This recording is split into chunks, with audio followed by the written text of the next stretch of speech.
Today on Blue World, Jonathan explores a rarely seen cave in Florida.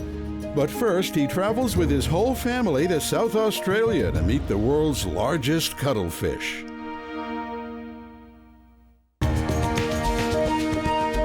Meet Jonathan Bird, one of the world's top underwater nature cinematographers. Traveling the world on assignment for all the major networks, he is an Emmy Award-winning authority on the underwater world. In freshwater or salt, reefs, wrecks, or caves, Jonathan documents the world beneath the waves. Welcome to the Blue World.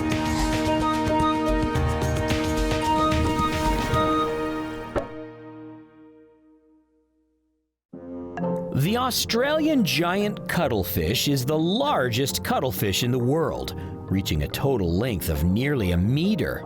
Using color-changing skin cells called chromatophores, this mysterious master of camouflage can be very hard to see.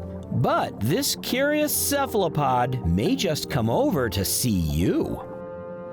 Between May and August, tens of thousands of these cuttlefish aggregate to spawn in the waters of South Australia. One particular place, Point Lowly, near the city of Whyalla, is known around the world as the place to see Australian giant cuttlefish. It's summer vacation for our kids, so Christine and I are taking them on an Australian adventure to meet the cuttlefish. The kids have been on dive trips before, but this is their first trip all the way to Australia with 2 12-hour flights and a stop in Dubai.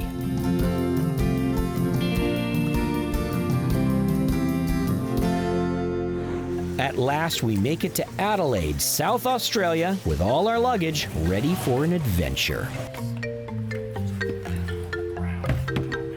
We load the minivan and then embark on a 6-hour drive to the beautiful and remote town of Point Lowly, located on a peninsula with a lighthouse at the end. We drive down the peninsula looking for a famous shore diving site. But before we go diving, we need to find our home for the next few days. We rented a house on the beach, about a mile from the dive site. And what a spot! As the sun sets over the lighthouse, we plan for our dive with the cuttlefish tomorrow.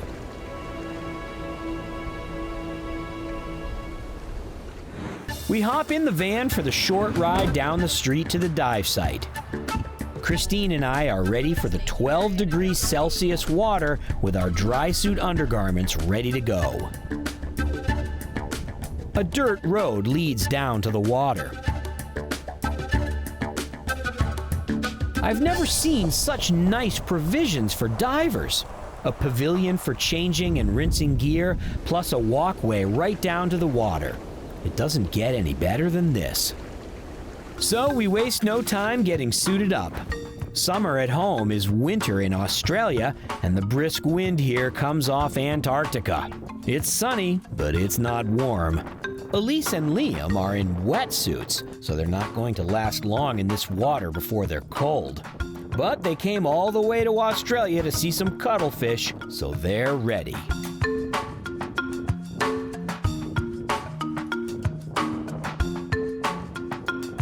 We walk down into waist-deep water and put on our fins. Then we only have to swim out a little ways to get into water deep enough to submerge.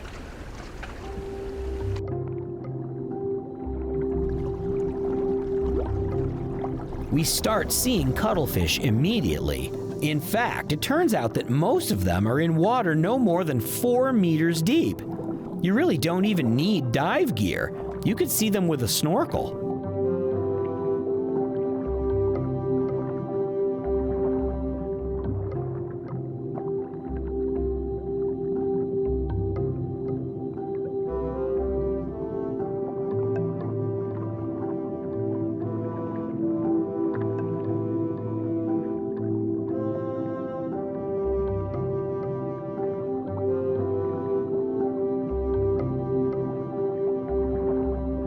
We have definitely crashed the party. 2 big males are engaged in a dance-off. Each one is trying to look more colorful and flamboyant than the other.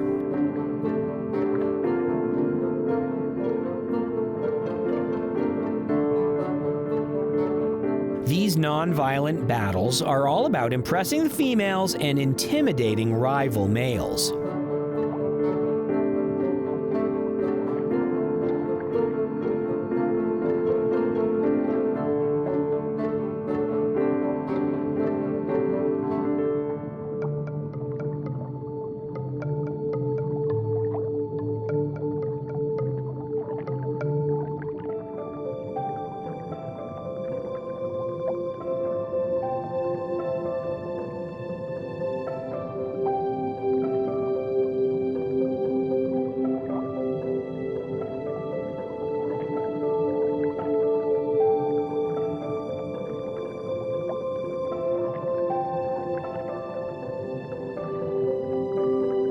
They keep an eye on us, but mostly they keep an eye on each other, trying to see who has the better colors.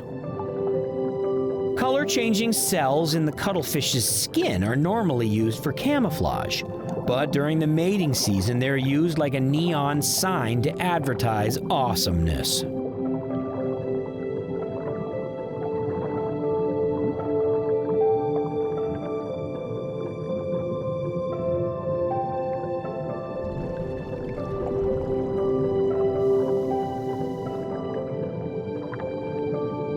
Sometimes tempers flare and the males take a swing at each other.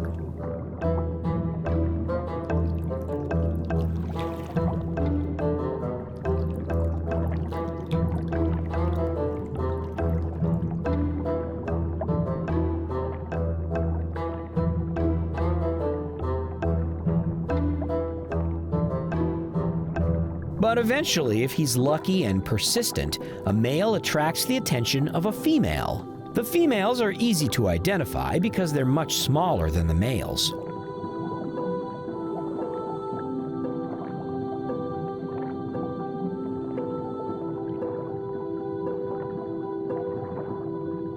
Once he has a willing female partner, the male must still fend off other males looking to try stealing her away.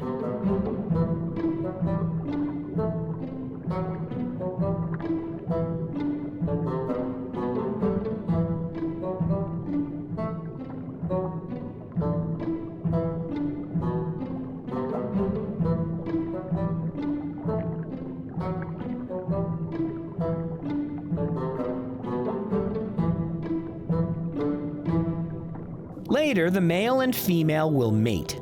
But even then, there's no privacy, and the pair still has to keep an eye out for other males on the prowl.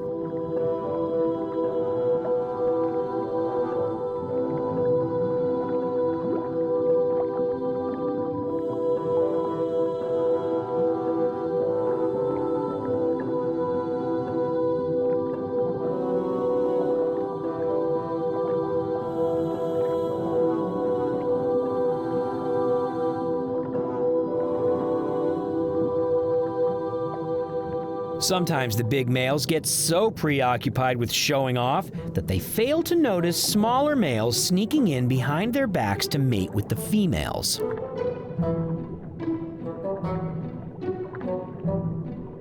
These smaller males, aptly called sneakers, are often quite successful.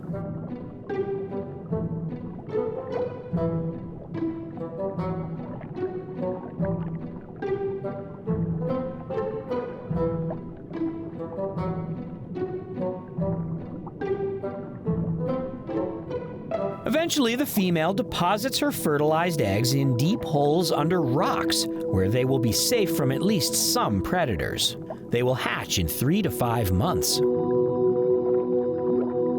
Sadly, because the cuttlefish do not eat at all during the spawning season, they get weaker and weaker, slowly metabolizing their own bodies to stay alive. Once the mating is done and the eggs are laid, all the cuttlefish die.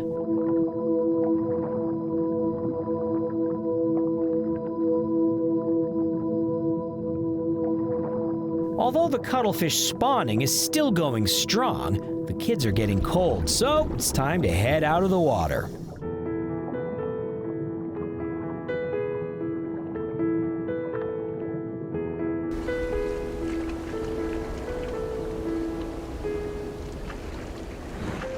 Back at the house, I find a cuttlebone on the beach. Since I'm finding cuttlebones on the beach behind our house, that gets me thinking. I suit up for a shore dive to find out if there are any cuttlefish here.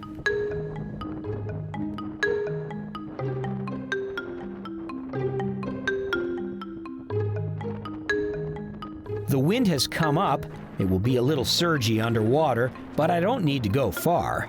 They're either here or they aren't. I submerge as soon as I get deep enough to swim and kick out over a rocky bottom. So far, there's nothing to see but rocks. When I reach a depth of about 3 meters, I enter a zone of algae and rope sponges. So far, no cuttlefish. Wait a minute, what's that? There's one. And another. And another.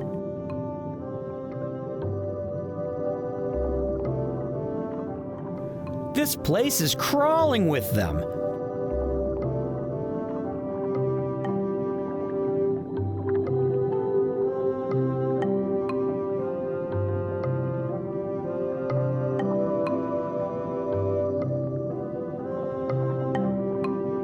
They like the depths around 10 feet deep, just like at the other dive site, and there's definitely nothing magical about that particular site. This whole bay is filled with cuttlefish. They are mating and depositing eggs.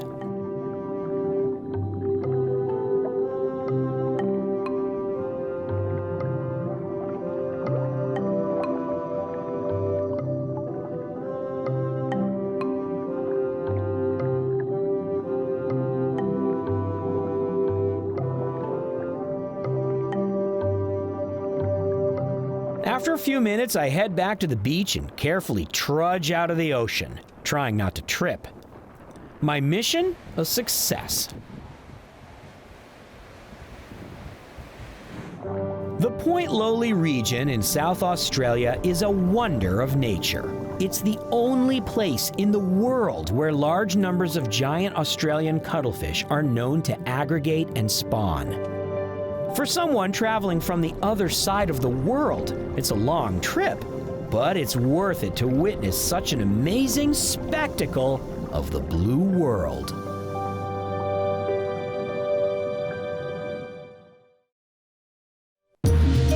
Don't go away. Jonathan is going cave diving.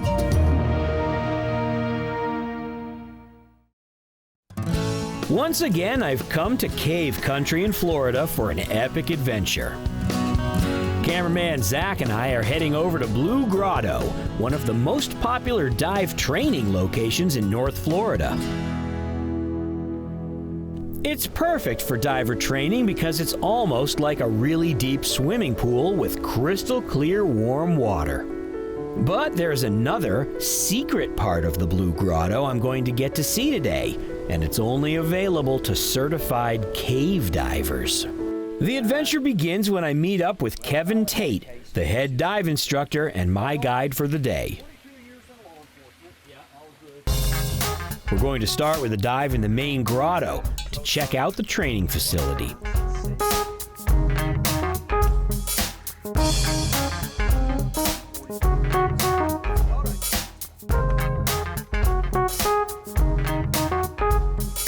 I don't need cave diving gear for this dive, but it's what I've brought.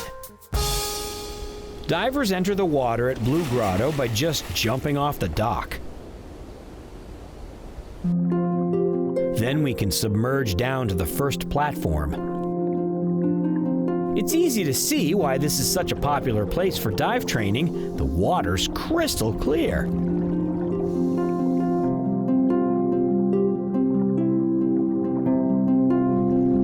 We get our cameras focused and head on down into the cavern.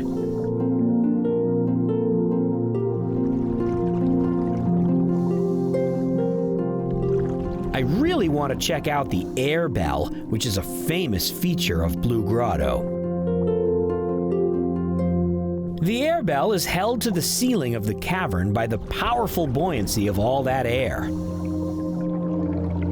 They constantly pump fresh air down to it, so I know it's safe to breathe inside.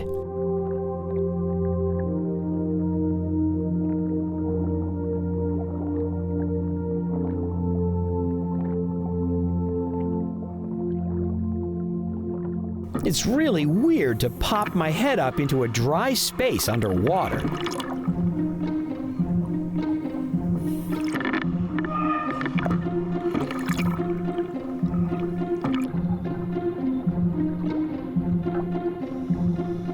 Zach comes up inside too, and we can have a conversation, although we can't really think of anything to say. So this is weird. We're inside this thing underwater. The fish are looking at us. Hey, what's up, fish?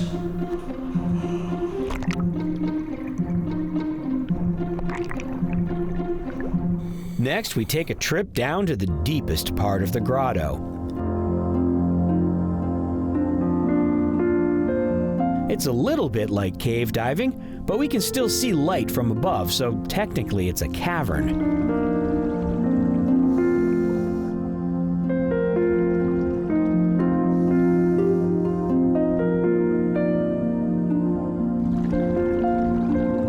If you go to the very bottom, you can meet the mermaid. Then it's back up to the shallows and the light.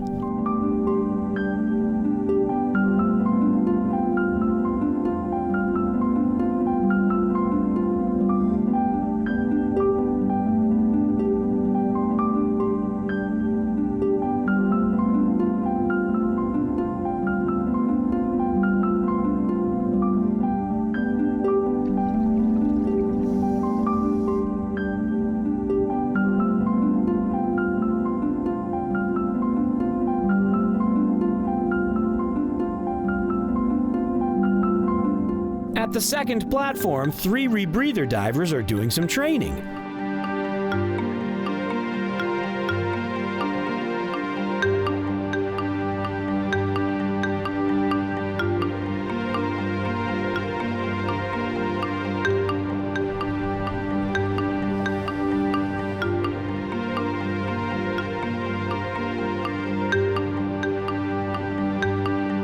We have a look around. Even though it seems like a pool, this is really more like a small pond, so it has fish.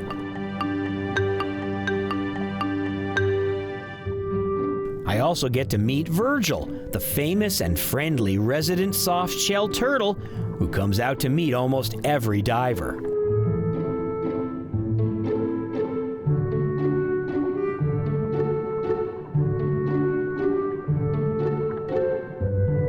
He's adorable and curious.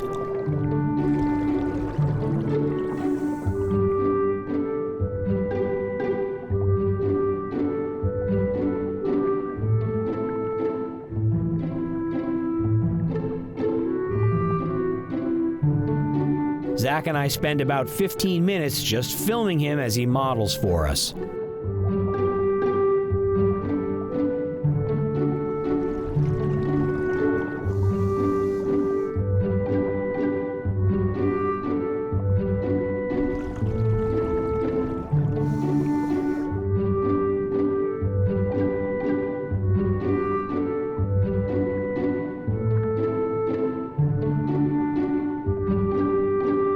After the dive, Kevin shows me the entrance to the secret cave section of the facility. So it's underwater. You can't get through. It's all. Next, it's time to dive.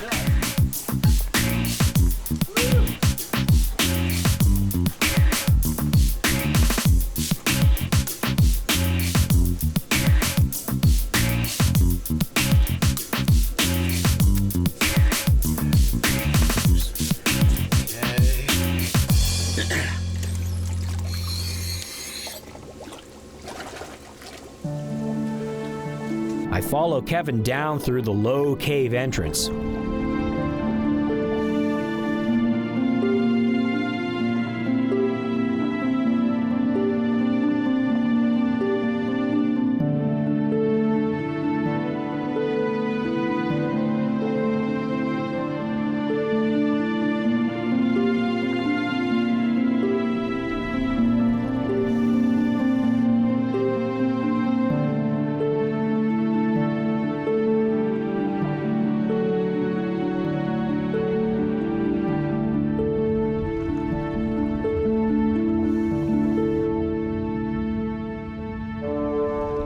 almost as soon as we enter the main cave, we find the bathtub. It definitely would not have been as nice an air bell as the clear one over in the grotto.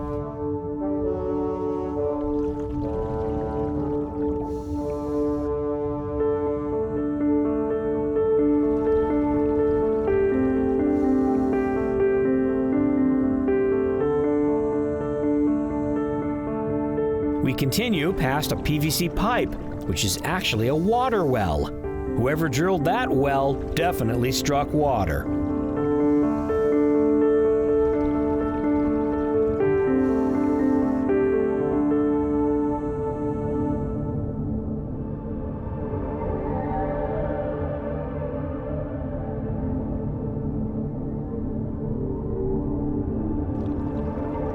As we follow the guideline deeper into the cave, I notice a very thick layer of superfine sediment on the rocks.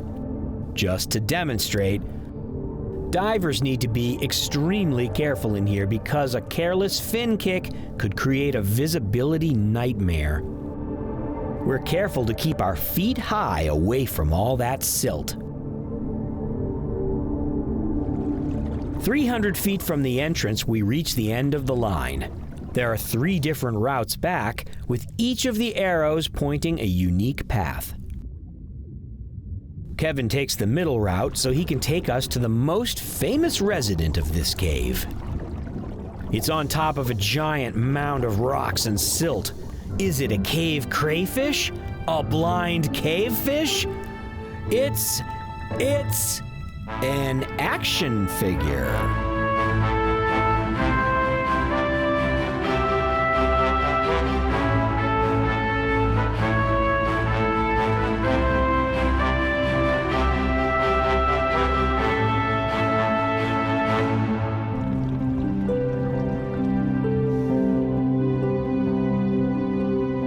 On the way out, we eventually cross paths with our route in.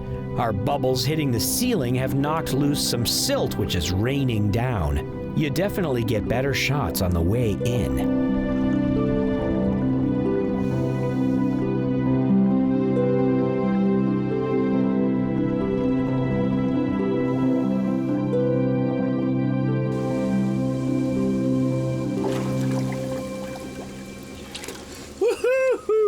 That was great.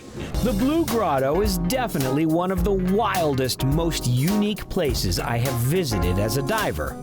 An air bell, a mermaid, a cave king, and a curious turtle are just part of the fun at Blue Grotto.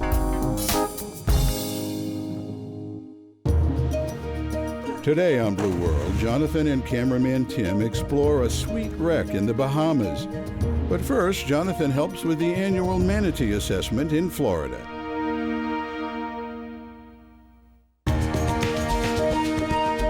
Meet Jonathan Bird, one of the world's top underwater nature cinematographers. Traveling the world on assignment for all the major networks, he is an Emmy Award-winning authority on the underwater world. In freshwater or salt, reefs, wrecks, or caves, Jonathan documents the world beneath the waves. Welcome to the Blue World.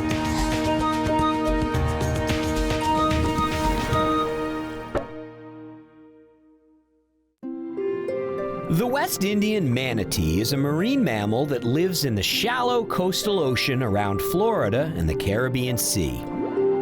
As a mammal, it has to surface to breathe, just like dolphins and whales.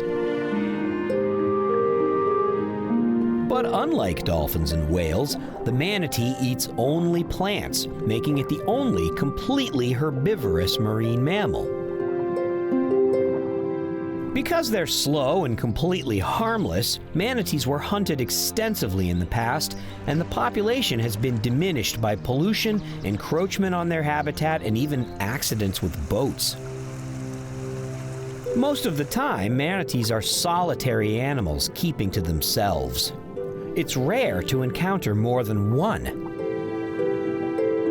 But in Florida, at the northern end of their range, The water can get pretty chilly in the middle of winter, and the manatees swim up rivers to reach warm water springs where they wait out the cold weather. At Three Sisters Spring in Crystal River, Florida, hundreds of manatees gather for protection. And since they've been protected by law for more than 40 years, their numbers are finally growing. Waiting out the cold weather isn't very exciting. With very little to eat here and with naturally antisocial personalities, the manatees mostly just rest in the shallow water. Algae grows on their backs, providing a buffet for schools of fish. These winter aggregations of manatees provide the perfect opportunity for biologists to study the population.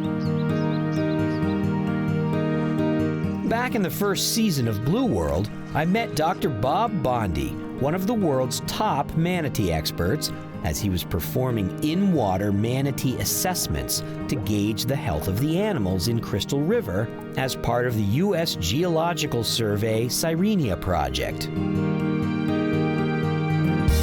Now, more than 10 years later, manatees have made a huge comeback in Florida, and the USGS is still doing health assessments once a year, but the process has grown to a bigger operation. With the cooperation of dozens of state agencies and volunteers from institutions all over the state, Dr. Bondi is now running quite an operation.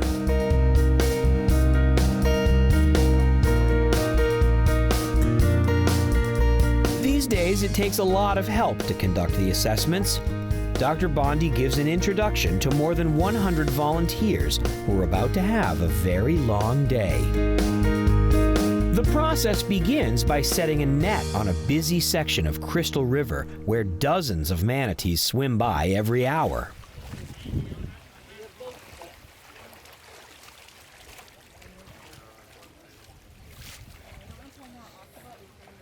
Soon, a manatee swims into the net and the volunteers have to gently pull him to shore. Of course, the manatee's scared, having no way of knowing that no harm will come to him.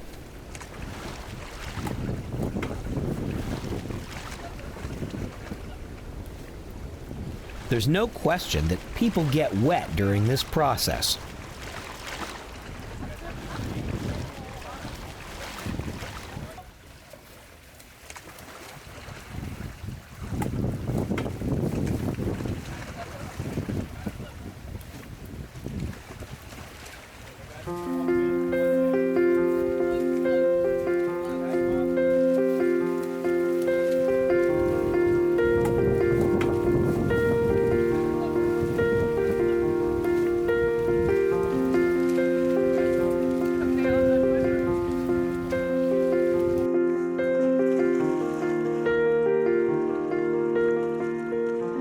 Next, the volunteers lift the manatee using a sling and carry it to a waiting boat.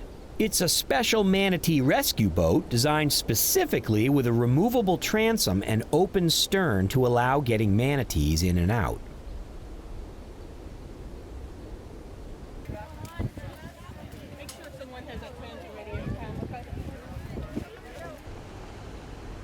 They ferry the animal just a few hundred yards to a place where there's a little more space to work.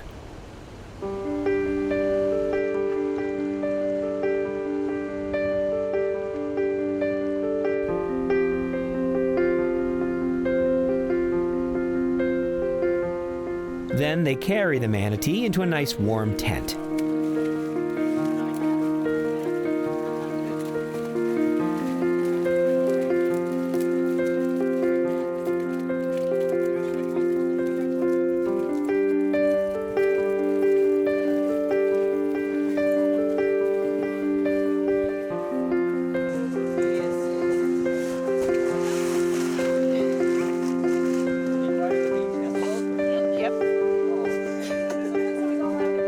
A team of veterinarians descend to check the manatee's health.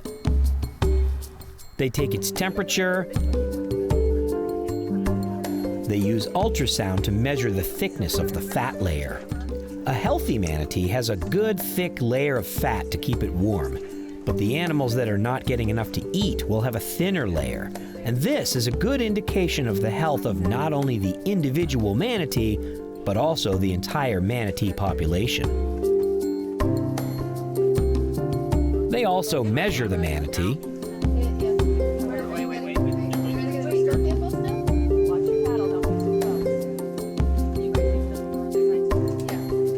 and they listen to its lungs. I watch with interest and try to stay out of the way. They do their best to keep the animal comfortable.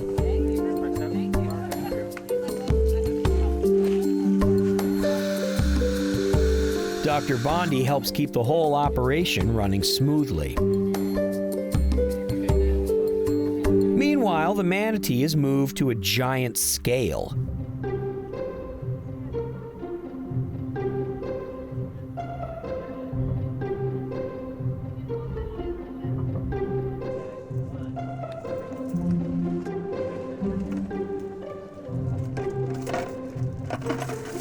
He's calm, but maybe a little apprehensive.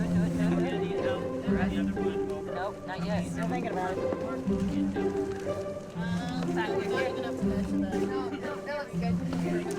Using a winch, they lift the manatee to get his weight. Although a typical manatee weighs around 1,000 pounds, a really big one is too heavy for this scale, which has a 2,000-pound limit. Then, having been out of the water for only half an hour, he's carried back to the boat.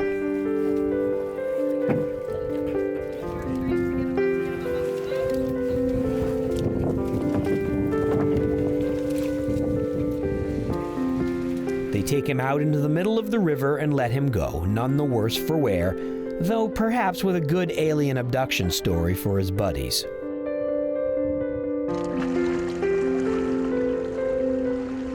Over the course of the weekend, they capture, evaluate, and release 18 manatees.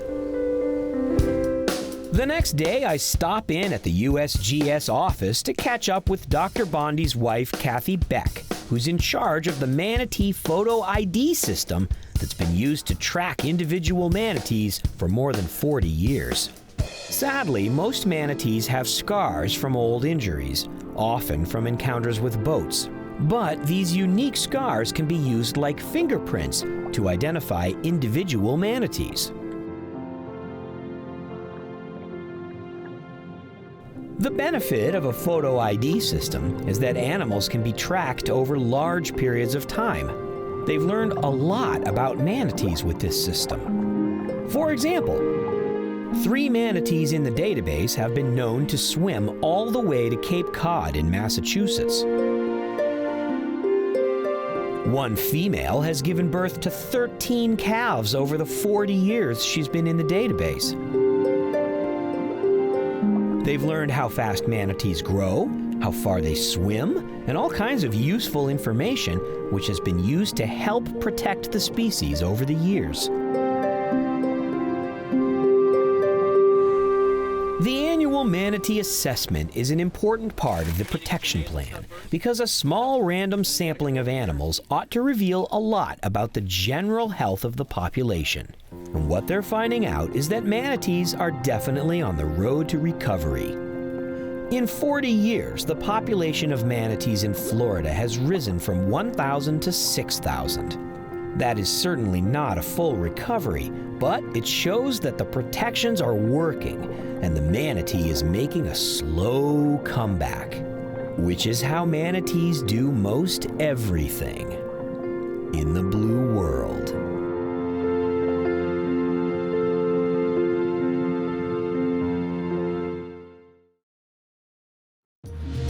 Don't go away. Jonathan and cameraman Tim are going wreck diving.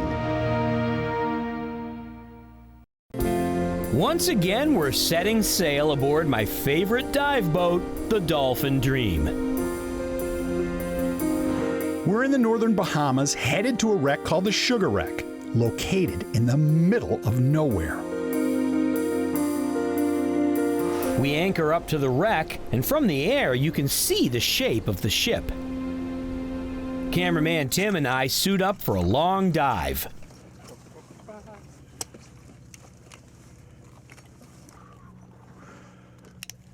Tim demonstrates the classic reverse push entry technique.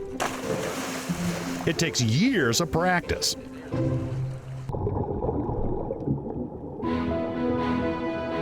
Soon we're both on our way.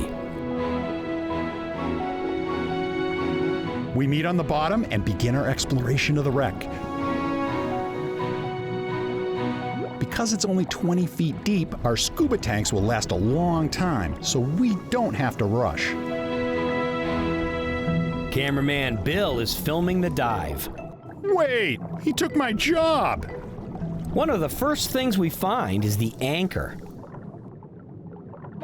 And it's big. We also find something that we think was an engine. But it's really covered in coral, so we're not quite sure. Then Tim finds a pair of huge cleats called bits, used to secure mooring lines. The massive size of these bits illustrates how large the rope needed to be in order to secure this vessel. Since it's so shallow here, storms have smashed the wreck flat, so it doesn't look like a ship anymore. But if you look closely, there are a lot of things to see.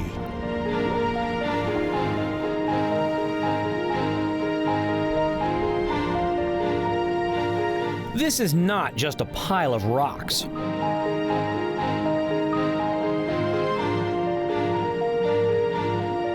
What I'm trying to say with hand signs is that these are ballast stones that were placed in the bottom of the ship. They made it ride at the correct height in the water when it wasn't carrying a full load of cargo.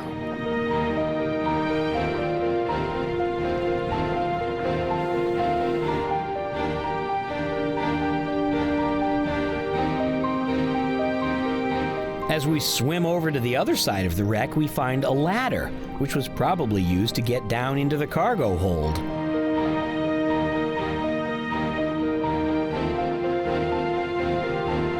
"150 years underwater have taken a toll on the steel hull, bending it flat and breaking all the ribs in the process.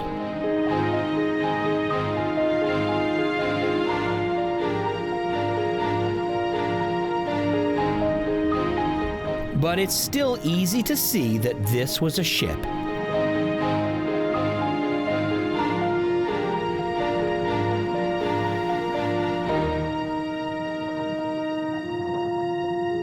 As we swim towards the bow, we are amazed at how the marine life has taken over.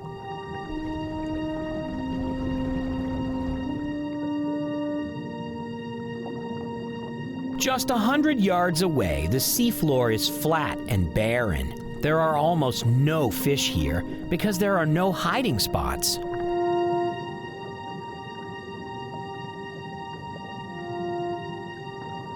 Since this wreckage is the only reef-like structure in the area, it's a magnet for fish.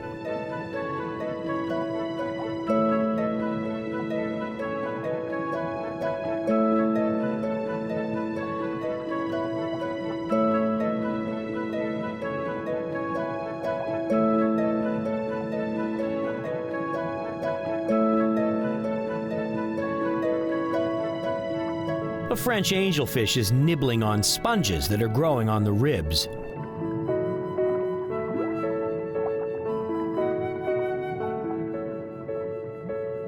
A school of grunts and snapper are using the structure for protection.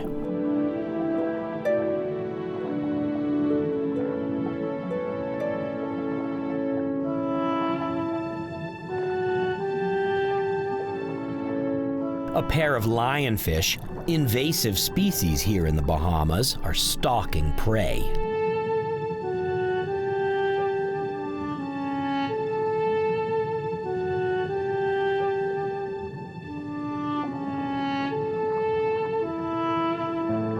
I spot something under one of the masts.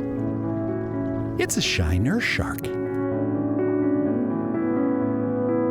Tim gives it a little tickle to see if it will come out, but it's scared of my camera.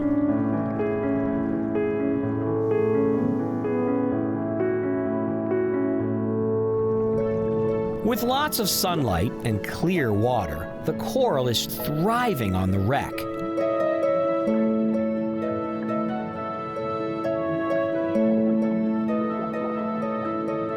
healthy pillar coral is one of the rarest sights in the Caribbean, and a big stand of it like this means that conditions here are excellent.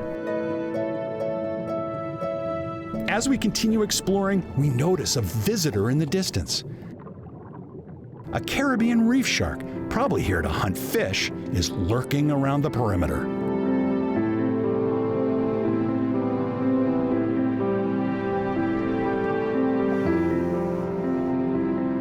She's probably waiting for us to leave because our bubbles spook sharks. She must be really hungry because after a while, she works up the courage to come in closer.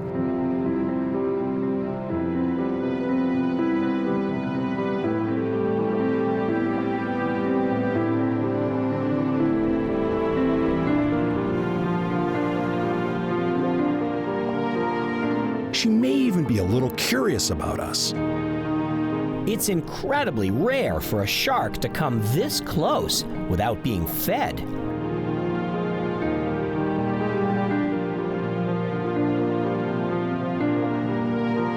And to me, this is a magical encounter with a beautiful wild animal.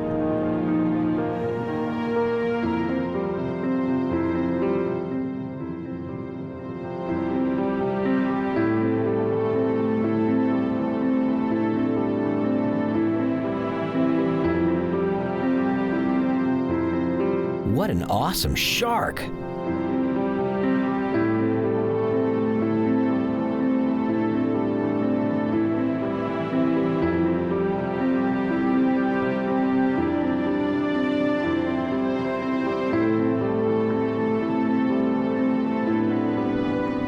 We follow her for a while to see if we can watch her hunting. But I think we're cramping her style.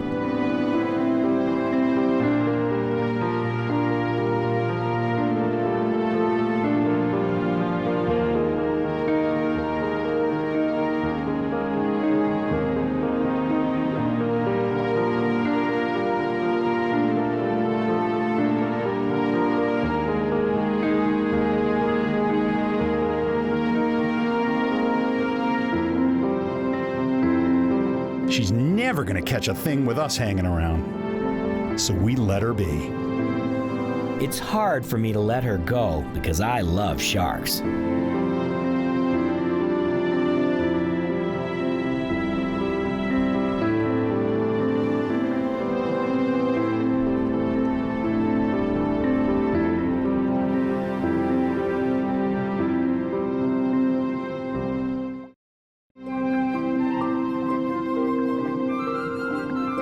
All these fish are here at the wreck to have a place to hide from predators like sharks.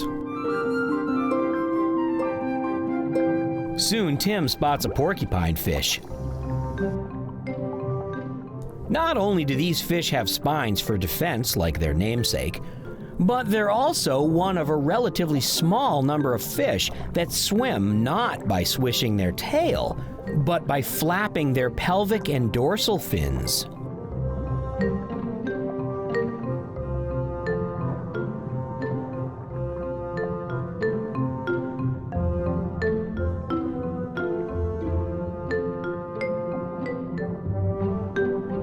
The porcupine fish is not just adorable, but this particular one is not afraid of us at all. So when you come across a cooperative subject like this, you definitely take some time and observe.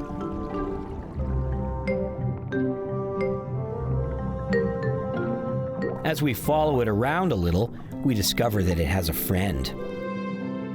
Maybe a girlfriend.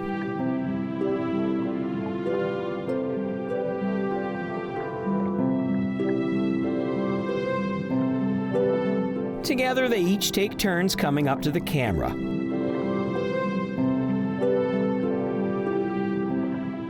Perhaps they enjoy their reflection in the lens.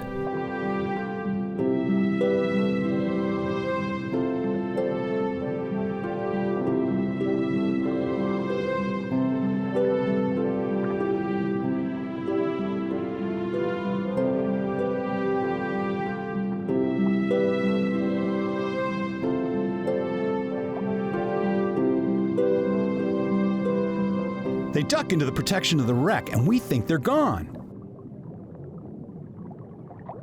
But it seems like they went in there to get the rest of the gang. Now we have 6 of them gawking at us.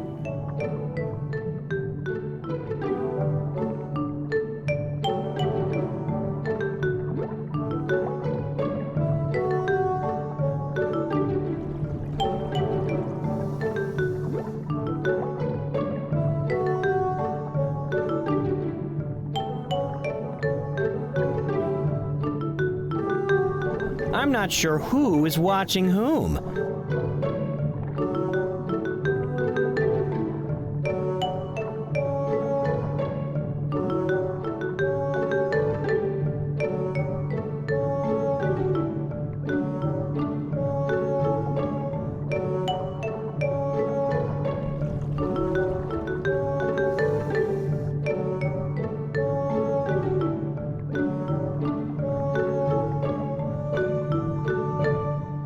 Eventually, the porcupine fish moves on to other things, and it's time for us to head back to the boat.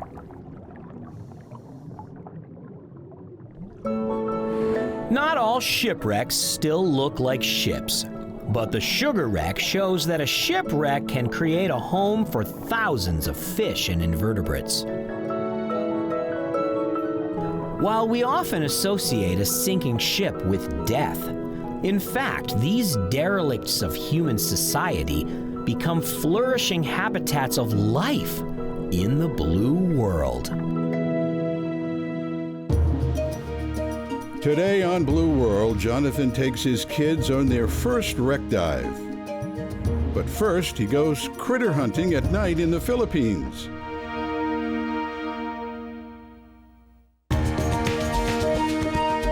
Meet Jonathan Bird, one of the world's top underwater nature cinematographers. Traveling the world on assignment for all the major networks, he is an Emmy Award-winning authority on the underwater world. In freshwater or salt, reefs, wrecks, or caves, Jonathan documents the world beneath the waves. Welcome to the Blue World.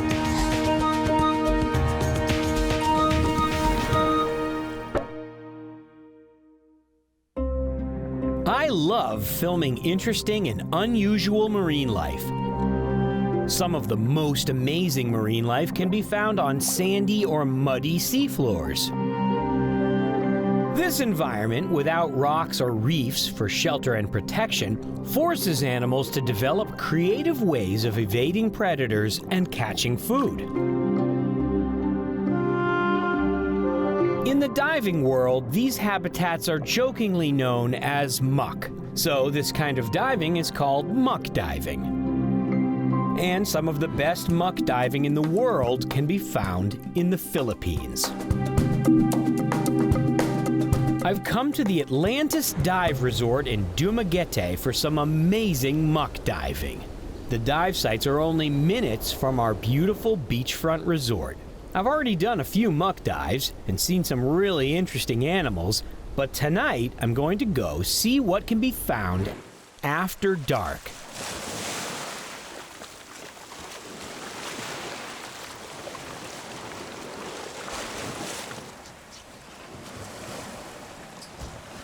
Woo! Woohoo!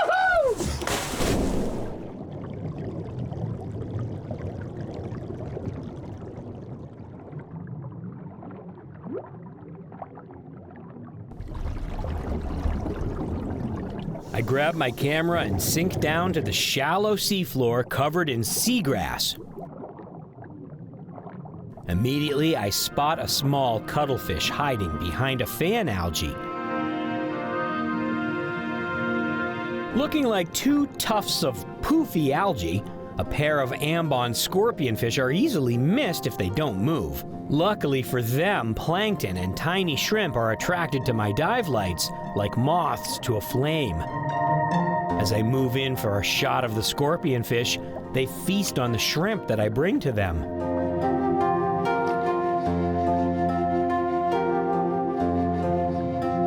Not everyone loves my lights, though. A crab is trying to get away from me for some privacy.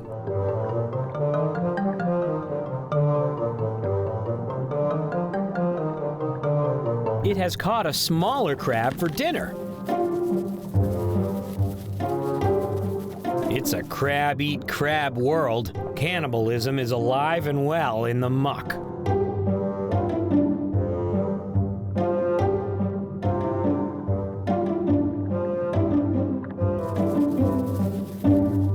Nearby, an orange sponge, and on it, a tiny frogfish no bigger than a thumb. With a lure the size of a sewing needle, this little frogfish is hoping to attract some tiny prey.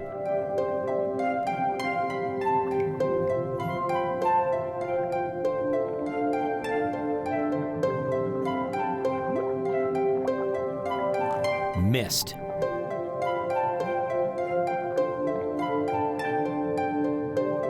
Got one.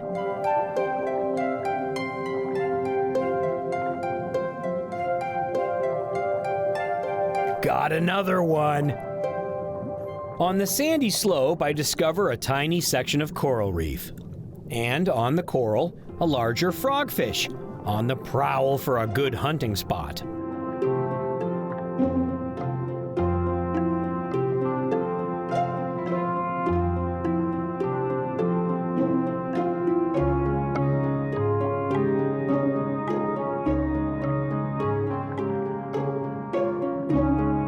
Swimming is not the frogfish's forte.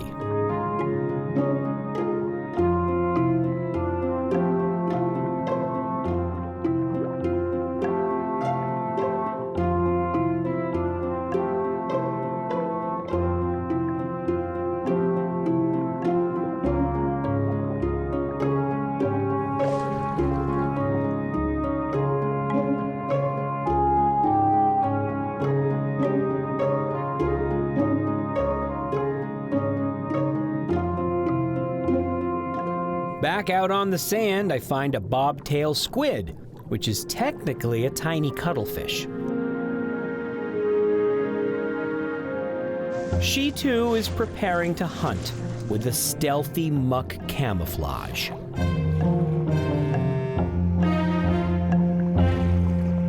A train of 3 sea hares, a type of nudibranch, is crawling along. I have no idea what's going on here, but I'm betting it's related to reproduction. Nudibranchs are everywhere I look.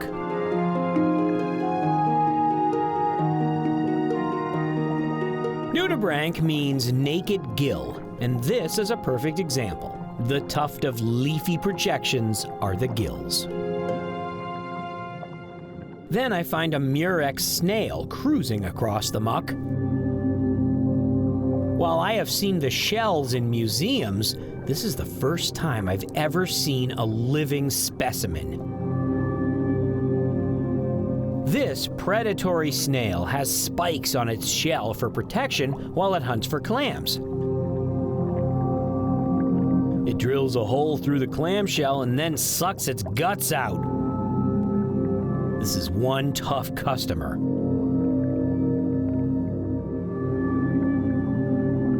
The murex's cousin, the tiger cowrie, is a snail with a different life strategy. It extends its mantle like a skin over its shell to keep the shell clean and prevent parasites like barnacles from hanging on. Beneath the mantle is a shiny, smooth shell. This snail eats algae and sponges.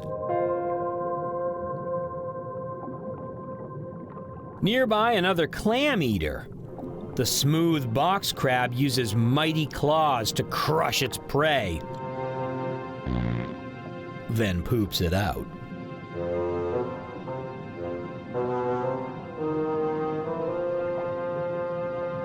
Another crab, another strategy. This hermit crab not only has a strong snail shell for protection, but a crop of powerful stinging anemones living on the shell.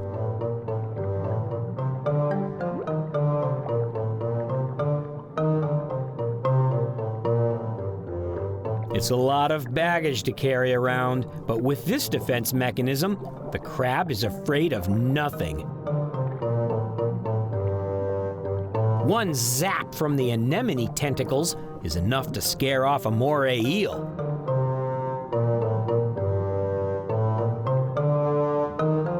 Take that!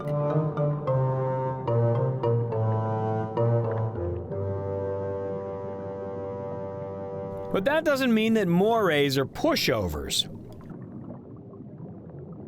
A moray on the hunt is a formidable predator.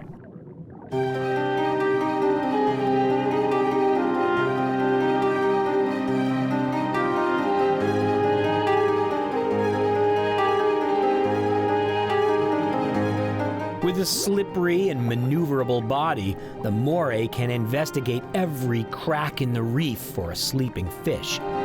Almost no place is safe.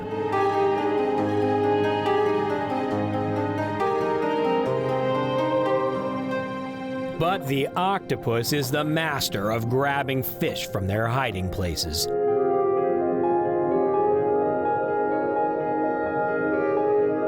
With 8 busy arms, every single crack and hiding spot will be checked.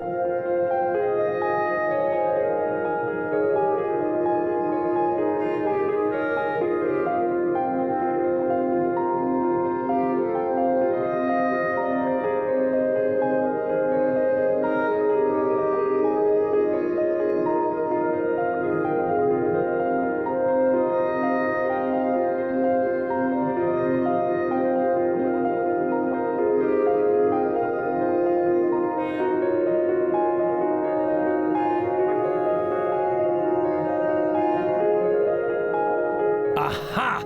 Got something! Now to find some dessert.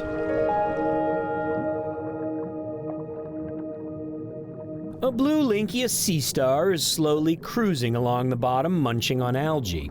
But look closer, and it has a moocher. A tiny shrimp that lives its whole life on the sea star, eating its mucus and droppings. Because there isn't much reef around, the fish that live here often have to sleep right out in the open. They rely on the cover of darkness for safety.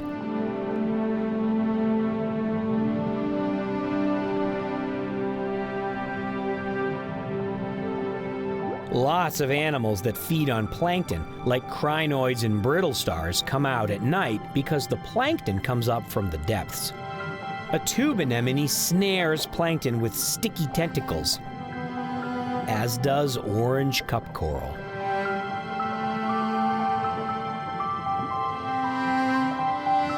As I head back to the boat at the end of the dive, I'm visited by a curious sea turtle who seems to be interested in the excitement.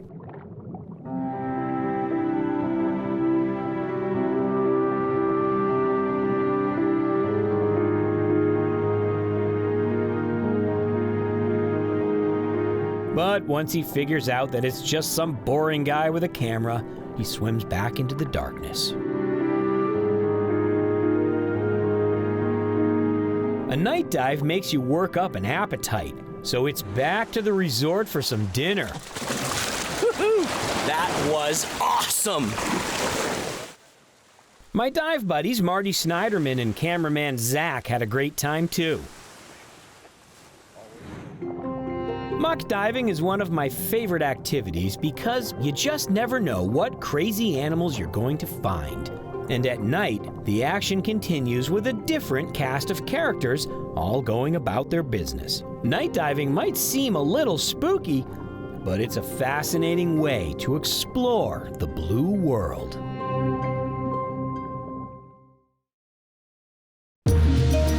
Don't go away. Jonathan and the family go wreck diving in Bermuda. Bermuda, known around the world for its gorgeous pink sand beaches and crystal clear waters. It's also one of the premier luxury destinations for North America. And it's only a 2-hour flight from Boston. So, for February school vacation, the Bird family is going on another diving adventure.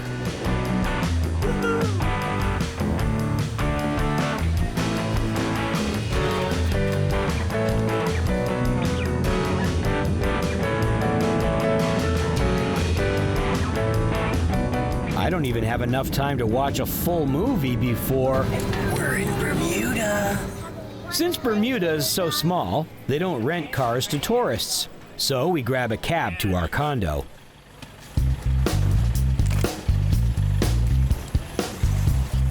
Think these are gonna fit? Zach, you're on the roof. It's a 5-minute ride from the airport to the town of St. George's.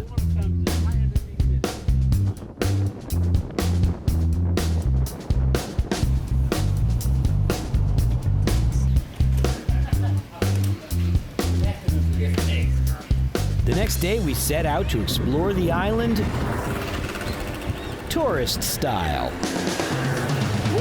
Scootering is a Bermuda tradition, and it's a super fun way to get around if you don't need to carry too much stuff.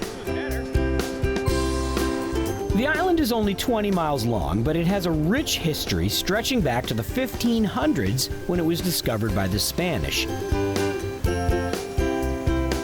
Today, Bermuda is a British overseas territory, and while many people think of Bermuda as a Caribbean island, it's actually 1,000 miles north of the Caribbean in the Atlantic.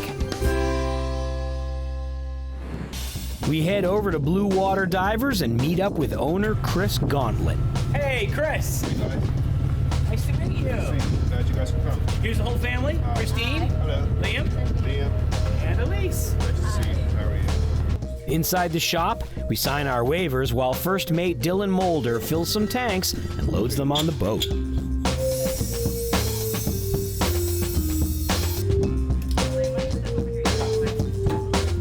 We set up our gear before we leave the dock.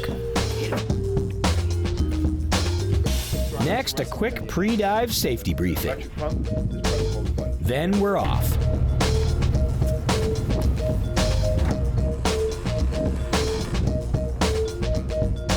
Because it's the off-season, we have the boat to ourselves.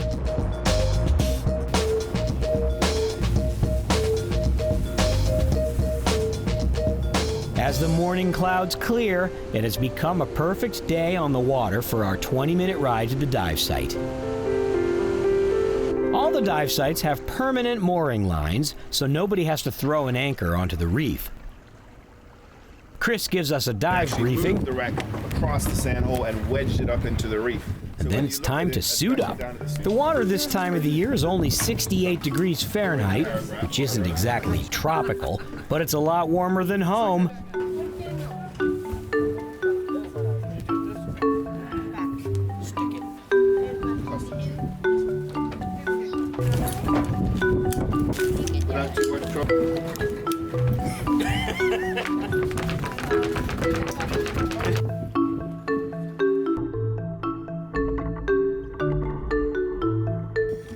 While this time of the year has cooler water, it also has the best visibility.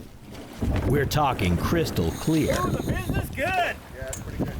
All right, you ready?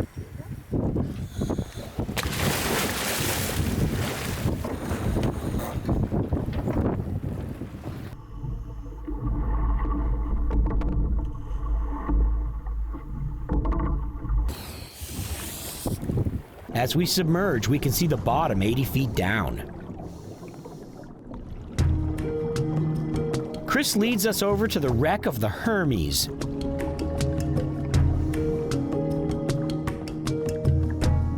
This small ship, originally built for the U.S. Navy, was abandoned in Bermuda when she experienced engine trouble. The government of Bermuda donated the ship for use as an artificial reef. It was sunk intentionally in the mid-1980s and has become one of the most popular dives in Bermuda. This is perfect for the kids' first wreck dive. The deck is only 60 feet deep.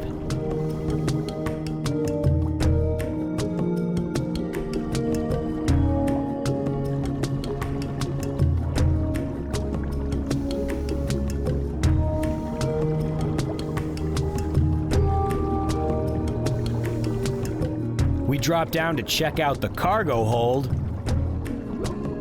but it's full of water.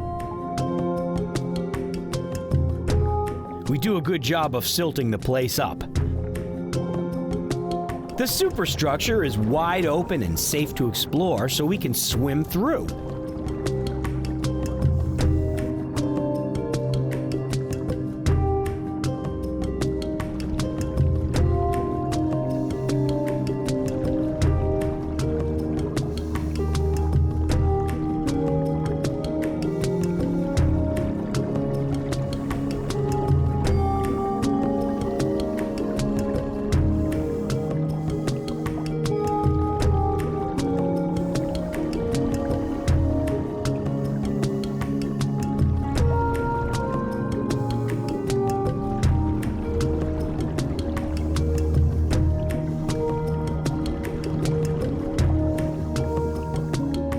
Chris has a surprise for everyone: the engine room.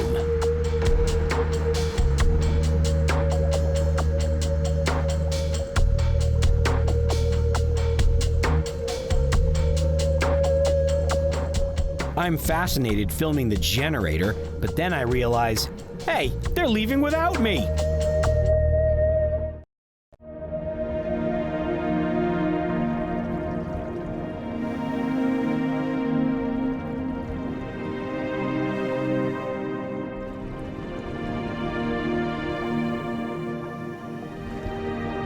This is a cool shot, until the lights don't fit.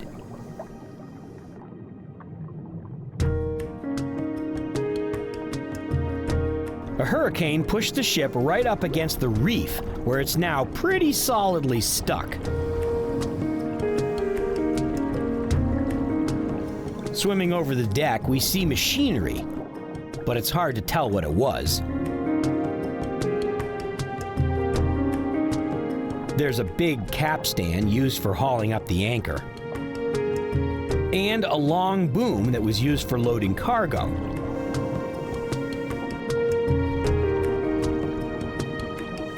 It must be super smart because it's covered in brain coral.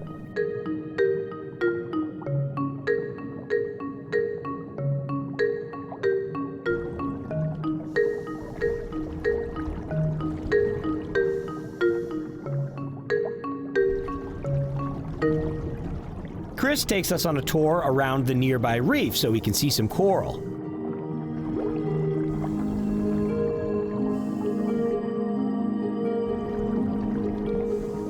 Because Bermuda is at the very northern edge of the tropical zone, only a few species of coral live here.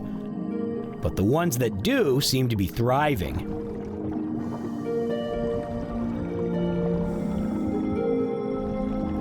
Due to the warm influence of the Gulf Stream, this is one of the northernmost coral reefs in the world.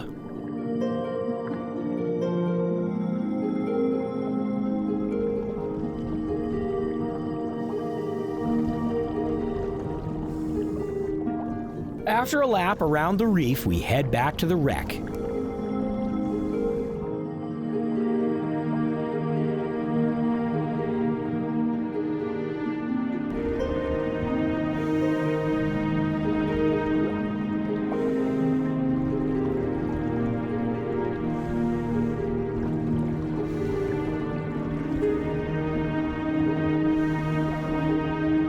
But as we approach our no decompression limits, it's time to head back to a boat which is still afloat.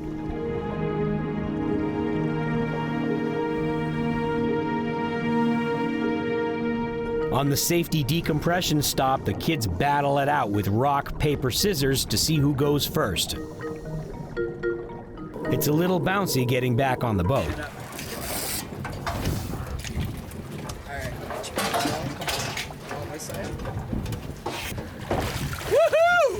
The afternoon winds have calmed, and we have a beautiful flat ride back to the shop.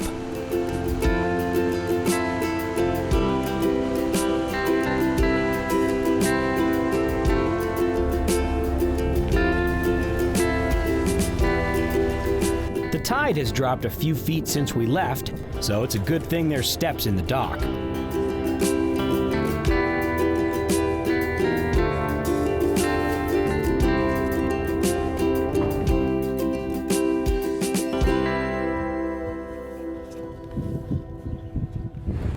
The wreck of the Hermes is popular for a reason. This classic shipwreck is a great dive for new or experienced divers alike. It's not too deep, can be explored easily and safely, and you can see the whole thing at once through the crystal clear water. Diving in Bermuda is a great way to experience the blue world. Today on Blue World, cameraman Bill goes under the ice in New Hampshire. But first, Jonathan is hunting for pajama squid in Australia.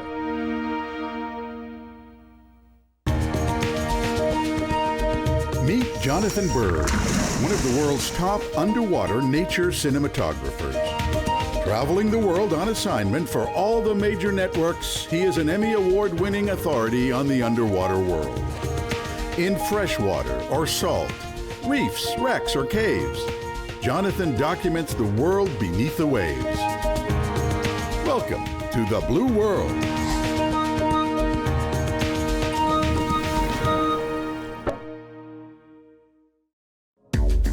Australia is an awesome place to scuba dive. But when most people imagine diving in Australia, they think of the Great Barrier Reef in Queensland. Sure, it's one of the most famous reef systems in the world, stretching more than 1,000 miles, and the water is warm. But there's also great diving down in the colder water of South Australia. Near Whyalla, there are giant cuttlefish. And south of Adelaide, leafy sea dragons. And in the tiny town of Edithburgh, a jetty. But this plain-looking jetty is one of the best dives in Australia. We pile into the van for a 4-hour drive to Edithburgh. Edithburgh and its jetty originally were established to export grain and salt from the region. Now this quaint coastal town on the windy York Peninsula is also known for its 55-turbine wind farm and fantastic scuba diving. The dive at the jetty is good anytime, but at night the really cool stuff comes out, so I'm waiting for sunset. The dumpling squid or bobtail squid. After dark, local expert dive master Daniel Kinaz walks me through the dive plan, and we suit up. The water's chilly, but shallow, so we can stay a long time looking for cool critters if we bundle up under our dry suits. And with a few final touches, I'm ready to go look for the pajama squid.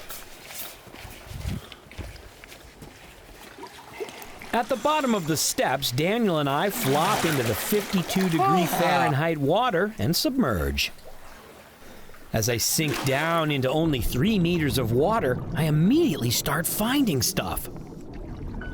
The bottom is crawling with sea stars. The 6-armed cushion star, a curled-up 11-armed sea star, a biscuit star, and a brittle star on the run from my bright lights.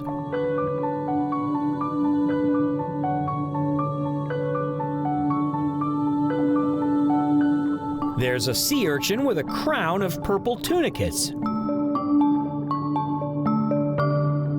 And a couple of nudibranchs, basically snails without a shell.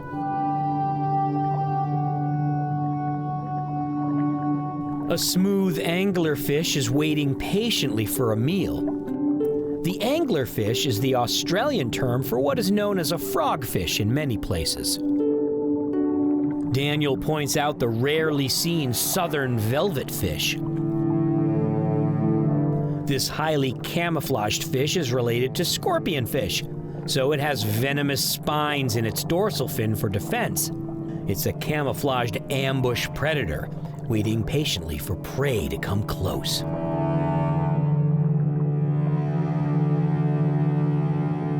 Nearby in the seaweed, a well-camouflaged short-headed seahorse. It's a male with a belly full of eggs.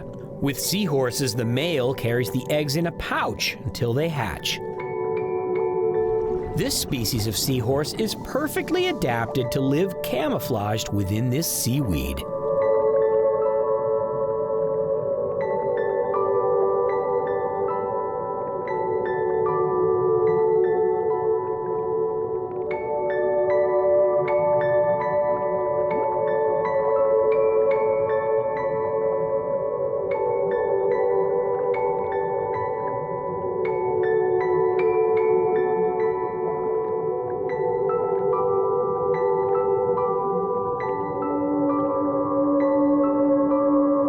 A short distance away, another animal with amazing camouflage. On a finger sponge, a spider crab using algae and seaweed as a disguise.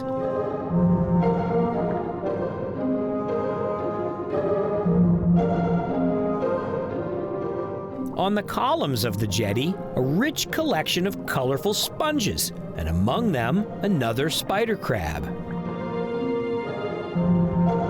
But instead of algae, this crab has covered itself in sponges to blend in. And at the base of one of the columns in the sand, I come across this little guy, smaller than a golf ball. Known as a southern bobtail squid, it's part of the family of cephalopods known as bobtail squid, which are in fact not squids at all. They're small cuttlefish. It's a minor distinction, but that means they have a cuttle bone inside for buoyancy. Like squid, they can jet around with squirts of water. They can swim with the two fins on the front of their body, and of course, they can crawl around on their arms.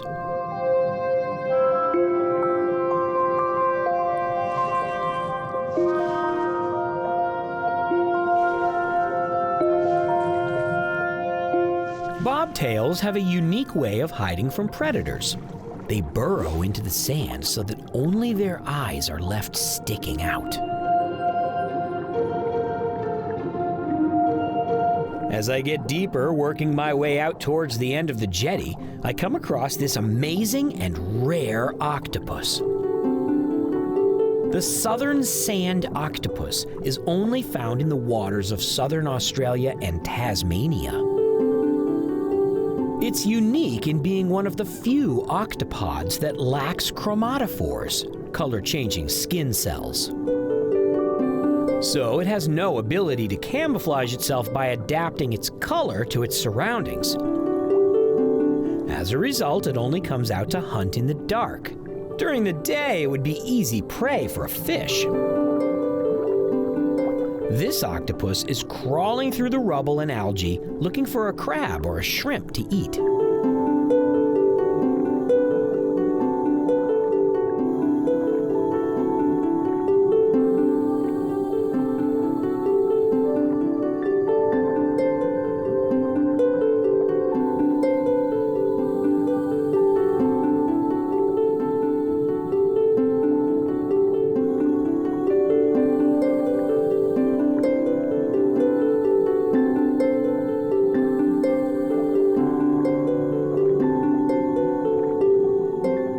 But when it comes time to hunker down for the day, this octopus does something surprising.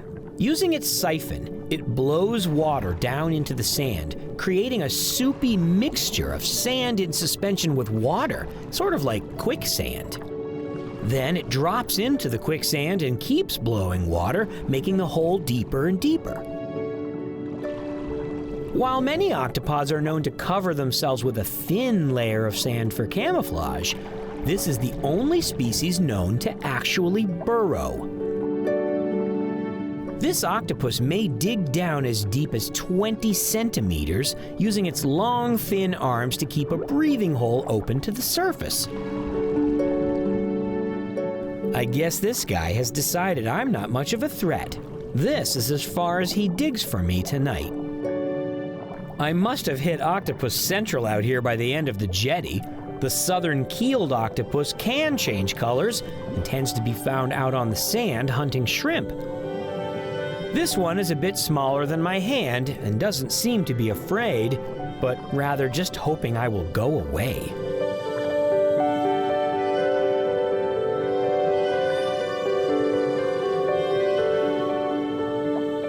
As I turn to make my way back towards shore, I finally find a pajama squid.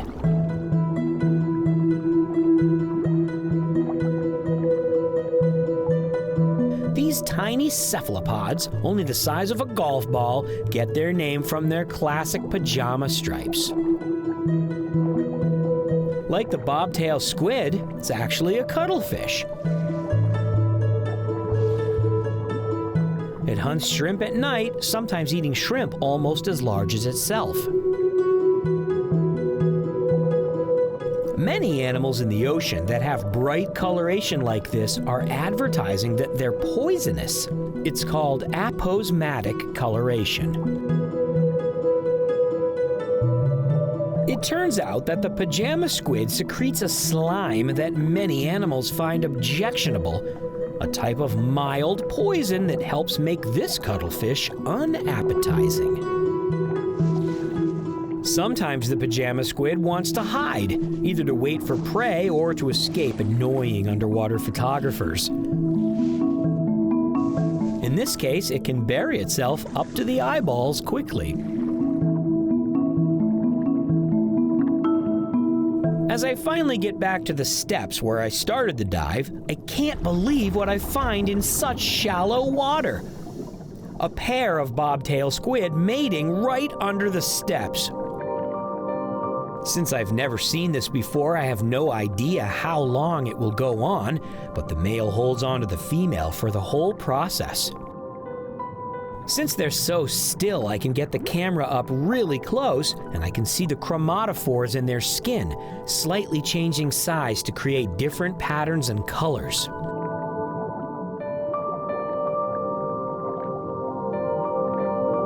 Cephalopods are cool, and this has been a great cephalopod dive.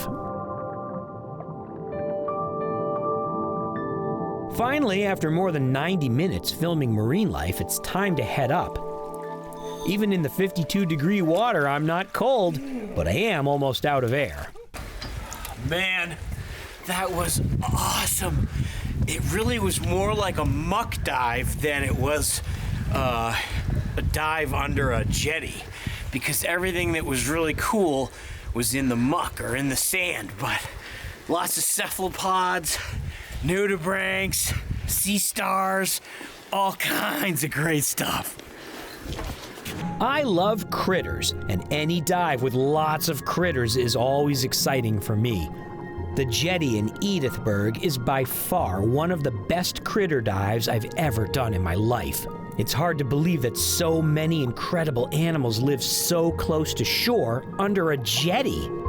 Dives like this always remind me why I'm so fascinated with the blue world.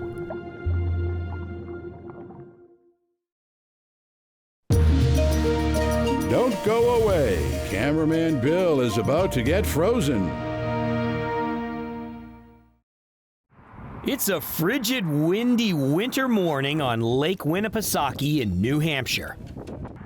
Bill meets his dive class at Central New Hampshire Divers in Laconia. The first order of business is filling out the paperwork.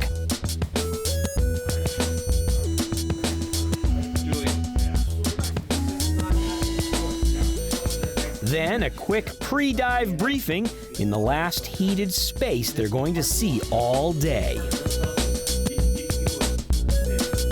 Finally, it's time to head out to the ice.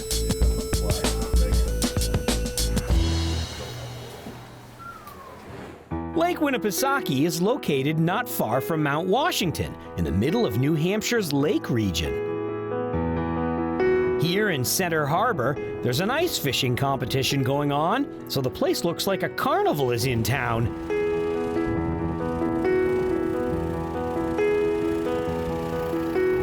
With over a foot of ice, people can drive their cars right out on the lake. Getting the gear to the site requires a trailer.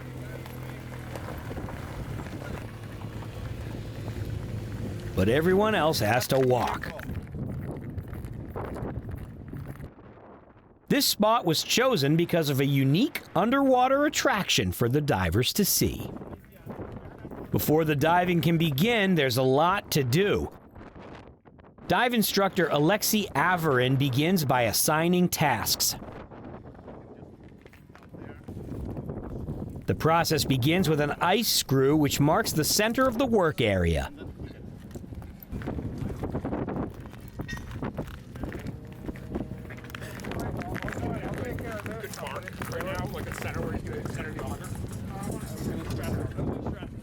Next, it's time to drill some holes.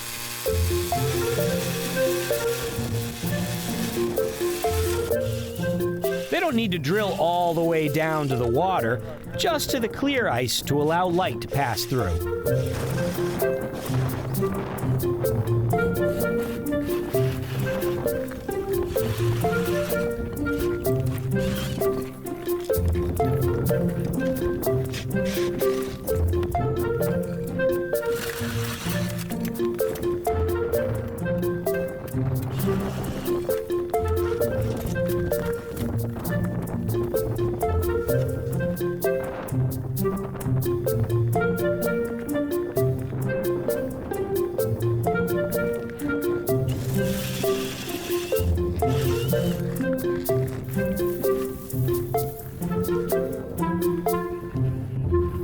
Next, they scribe the outline of the hole.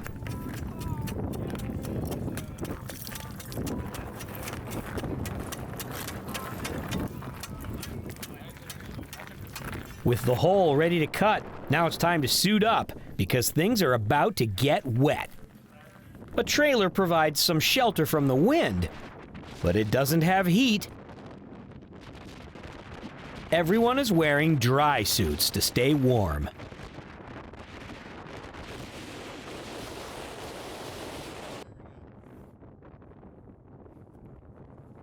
Step 1 is to drill the corners of the hole, this time all the way down to the water. Then the cutting begins.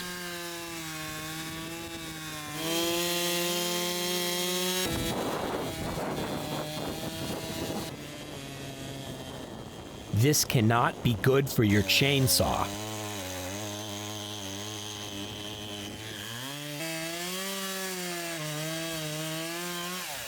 Because the giant slab of ice is way too heavy to lift, the team pushes it down and under, where it will be held in place by its own buoyancy.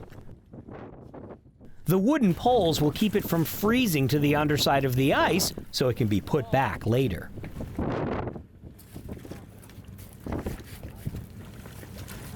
Next, Alexei briefs the divers on the proper way to enter and exit the water. I'm on the same side, okay?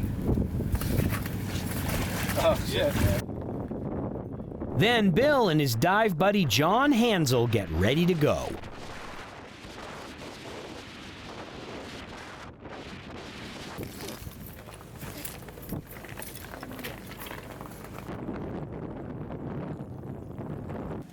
In each two-person dive team, one serves as the primary and the other as secondary. Alexei, as the instructor, will be in the water supervising.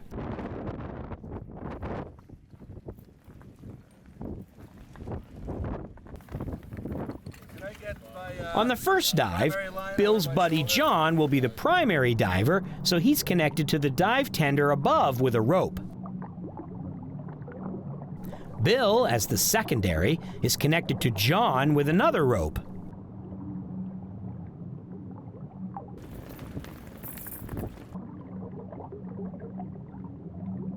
Now it's time to submerge into the icy water.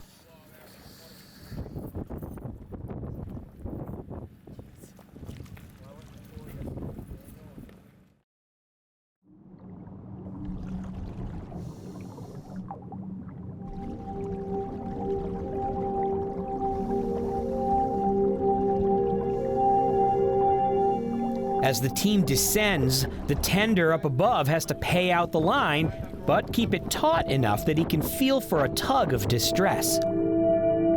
Meanwhile, Bill and John are heading towards the underwater attraction, which turns out to be an old wooden boat. Too small to be a shipwreck, it's a boat wreck. The attraction was definitely oversold. Man, I'm glad I'm in the Bahamas.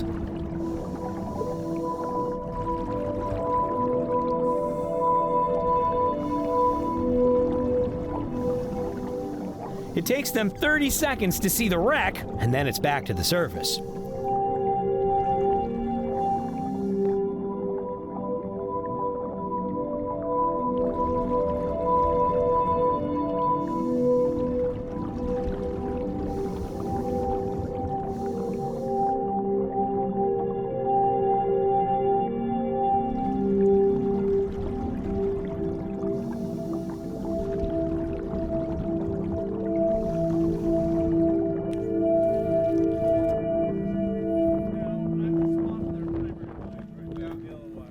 At the surface, they change roles. Bill becomes the primary diver, and John becomes the secondary.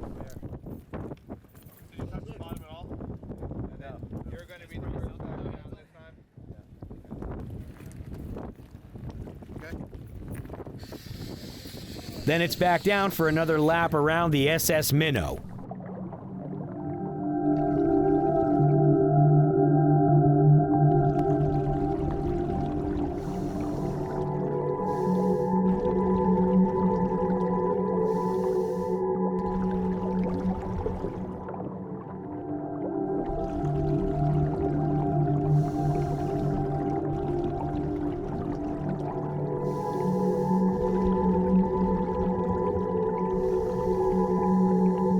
With the training complete and the cold setting in, it's time to get out of the water.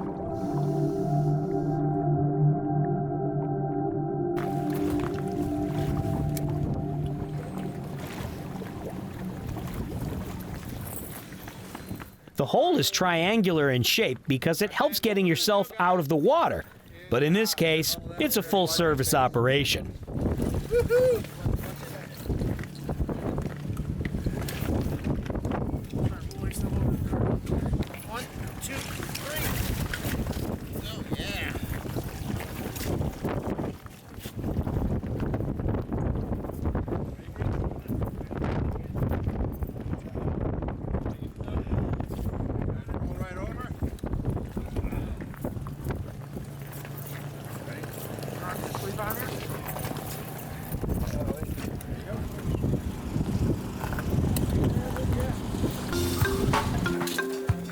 So good.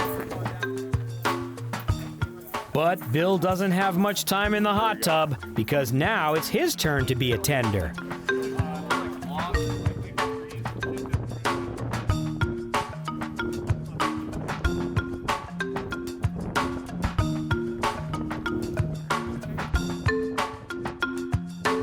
In an emergency, the tender can physically pull a diver all the way to the surface.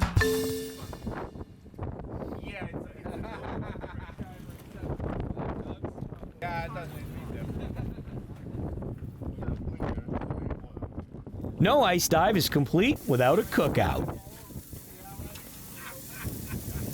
Before they leave, the ice block is put back. It will freeze in place, preventing someone from accidentally falling through. Ice diving takes a lot of effort, and it's bad for your chainsaw. Furthermore, it's cold. Basically, I'm glad I'm in the Bahamas. Thanks, Bill, for going under the ice and showing us what it's like in the frozen blue world. Today on Blue World, Jonathan joins world-renowned IMAX filmmakers Howard and Michelle Hall for lunch with sea turtles. But first, a quest to find the endangered angel shark off California.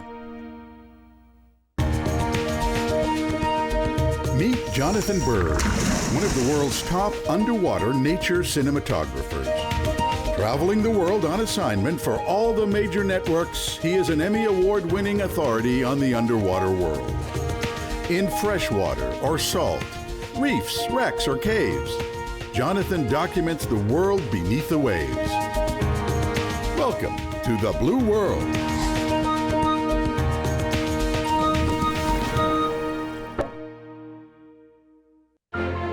As you probably know, I love sharks. And over 30 years of diving, I've traveled the world in search of adventures with as many species of sharks as possible. One species which has eluded me so far is an odd-looking shark known as the angel shark. Today, my quest for the angel shark is taking me and Zach on a trip to California.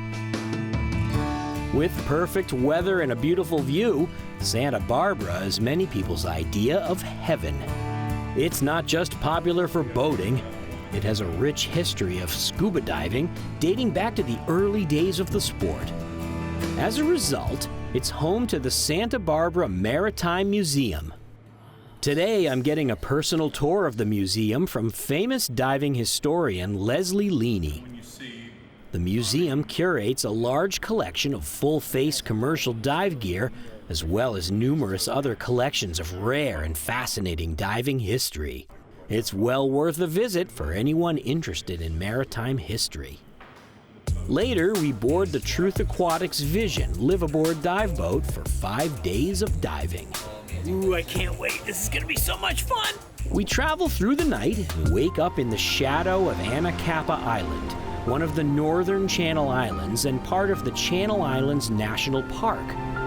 These islands are uninhabited by people and home to lots of seabirds and sea lion rookeries. Our captain navigates towards our destination, Santa Cruz Island, as some fog rolls in. As we eat breakfast, we approach our first dive of the day. In our protected anchorage in the lee of Santa Cruz, conditions are calm, and we start getting suited up.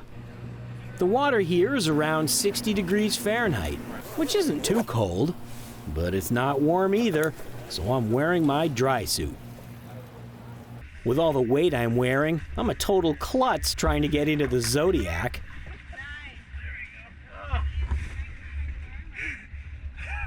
My good friend Ed Stetson, a local diving expert, is coming with me. He knows how to find the angel sharks. Well, you did a better job than I did, Ed.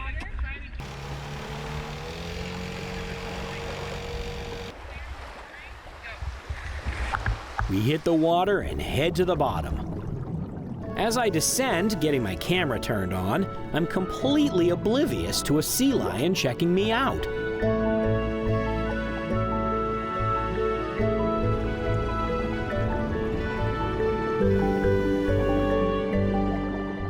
Juvenile sea lions are very curious and playful. They have no fear of divers and make a game out of challenging our video skills.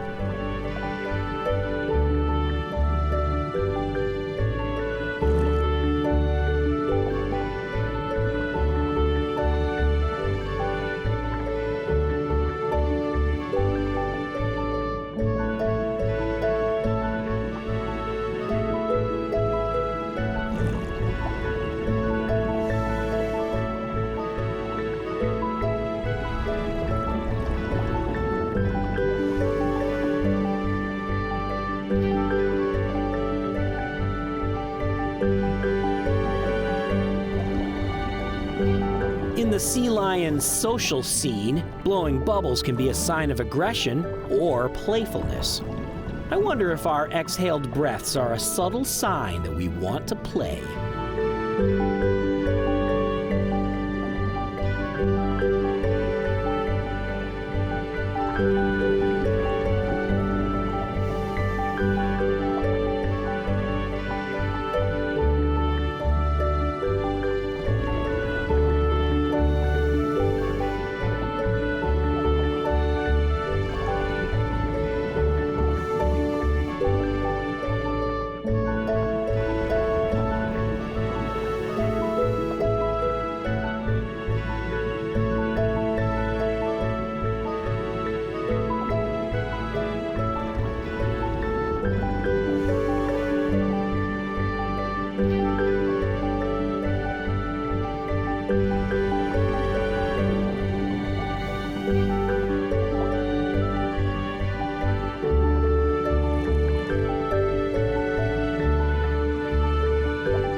Sometimes it's impossible to even pan the camera fast enough to keep the sea lion in the shot. Once our new friend gets bored with our lack of energy and moves on to some other unsuspecting divers, we get back to our mission.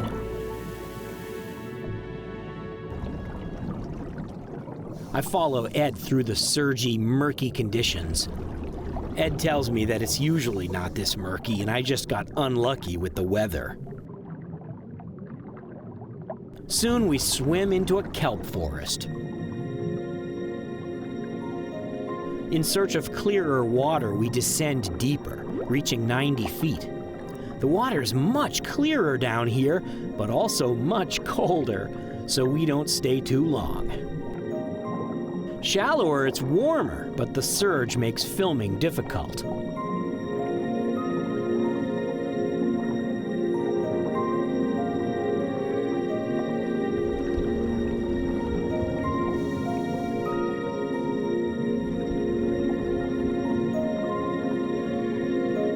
As we emerge on the other side of the kelp forest, we reach our destination, the sand. This is where angel sharks live. But in this low visibility, it will be difficult to find one. So we spread out and start searching a grid.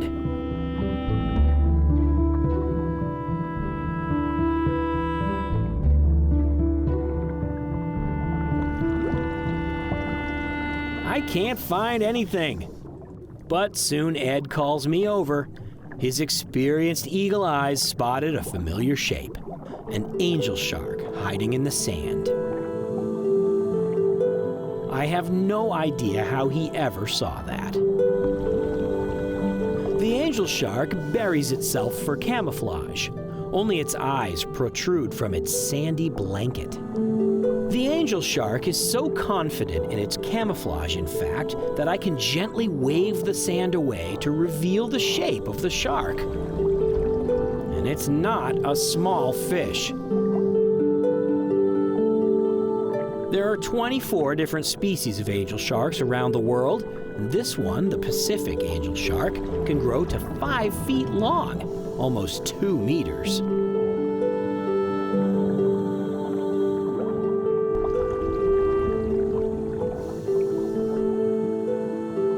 In my attempt to reveal the shark's face, I frightened the animal by accident. But now we can see her swimming. And this is how you know she's not a ray, because she has a dorsal fin, 2 of them in fact.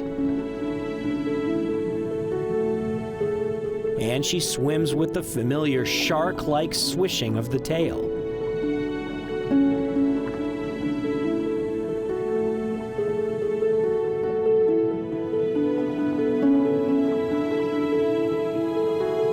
Without her sandy camouflage, she's a lot easier to see, and she knows it. So she demonstrates for me how she digs in.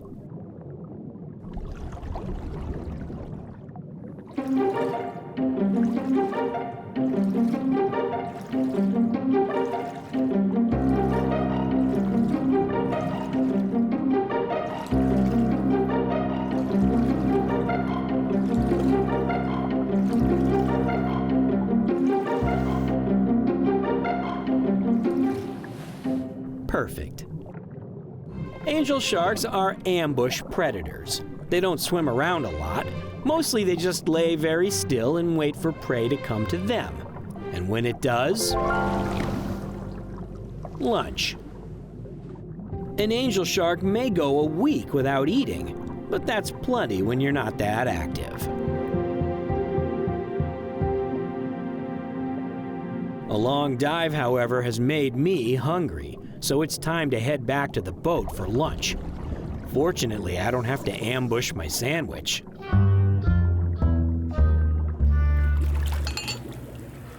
Woo!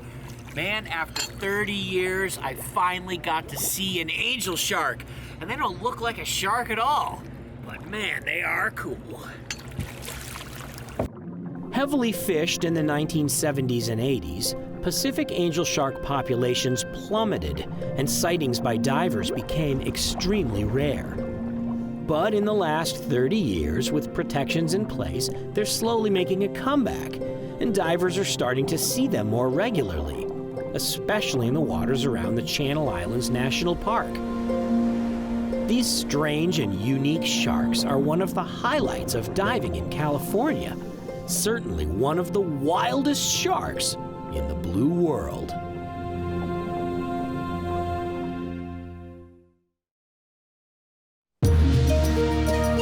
When we come back, it's lunch with the sea turtles.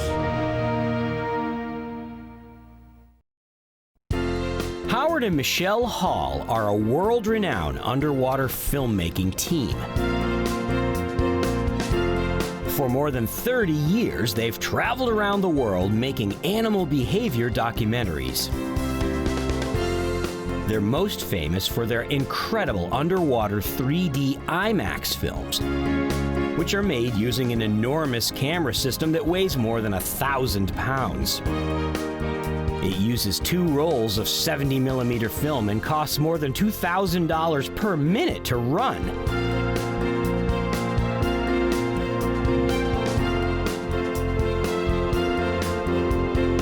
But the image quality is amazing on the giant screen of an IMAX theater. Howard and Michelle are my heroes. Their films inspired me to become an underwater filmmaker. So imagine how excited I am to be on a dive trip in the Philippines with my heroes. Howard and Michelle have come to Busuanga, Palawan to work on a segment about dugongs with me. But we're also going to explore a dive site famous for sea turtles. It's a long trip from North America to the Philippines, but this is one of the best places in the world to scuba dive. Our captain sets a course for Dimakia Island. Then it's time to suit up.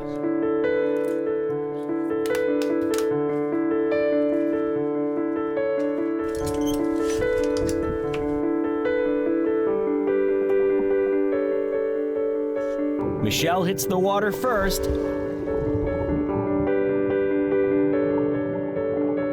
Then Howard. And I.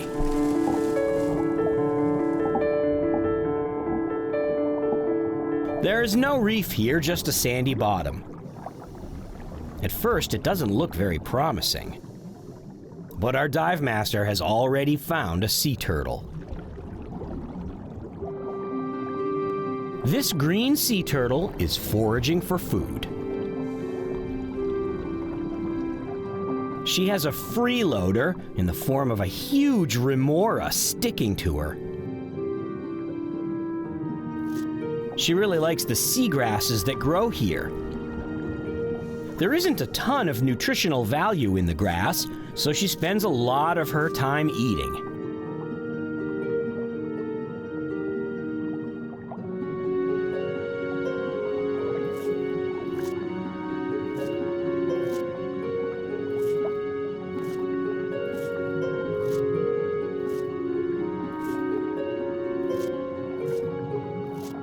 And she digs down to get to the more nutritious roots.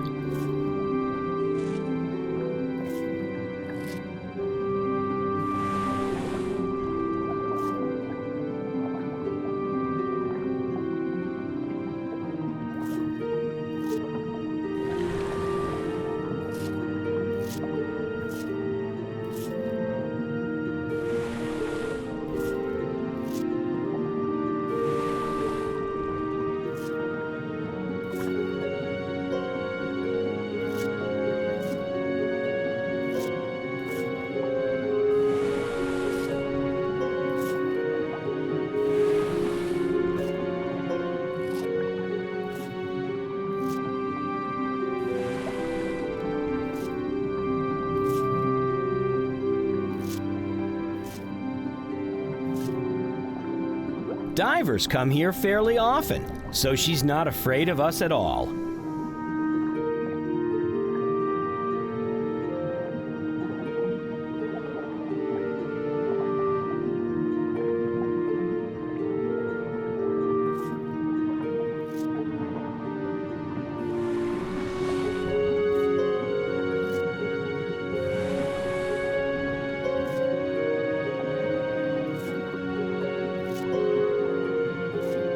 I have to be honest, I never thought I would have Howard and Michelle Hall as Blue World cinematographers.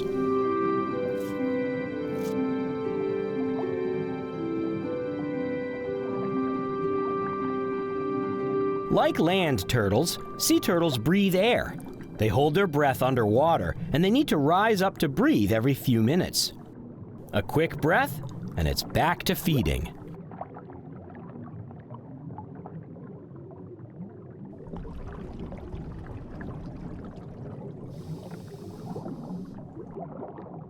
Michelle demonstrates just how close we can get. Maybe the sea turtle could use a little help.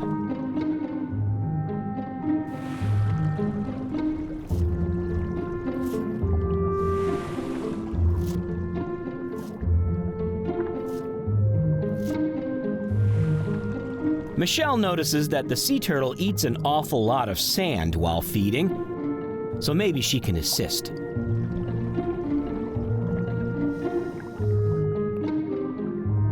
This sea turtle is no dummy. She knows an easy meal when she sees it.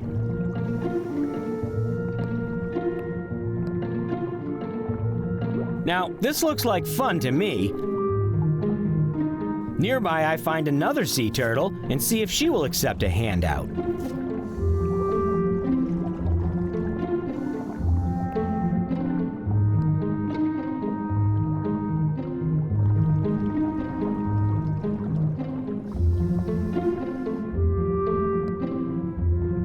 Pretty soon, the sea turtles are following us around like a bunch of puppies.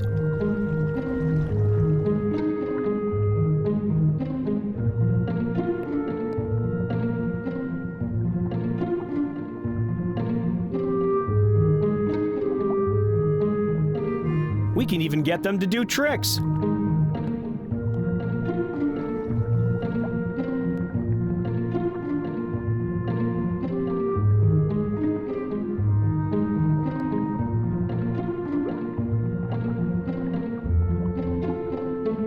All this eating is making me hungry, so I decide to give the seagrass a taste. Salad isn't my favorite food, but sea salad? Disgusting. Ugh.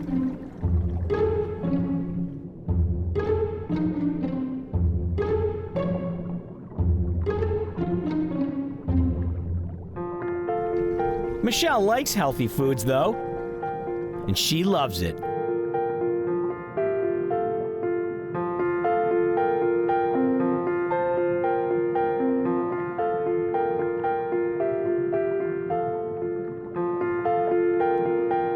If only we had a nice vinaigrette.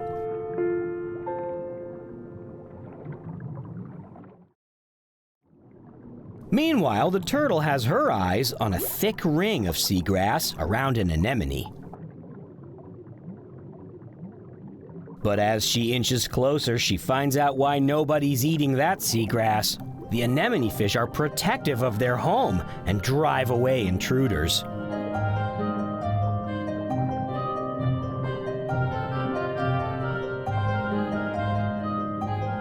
They even attack Howard as he sets up for a shot.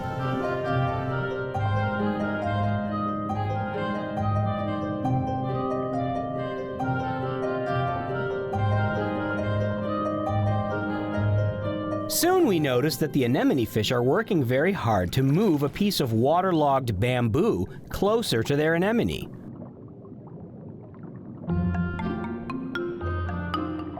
The fish are very persistent.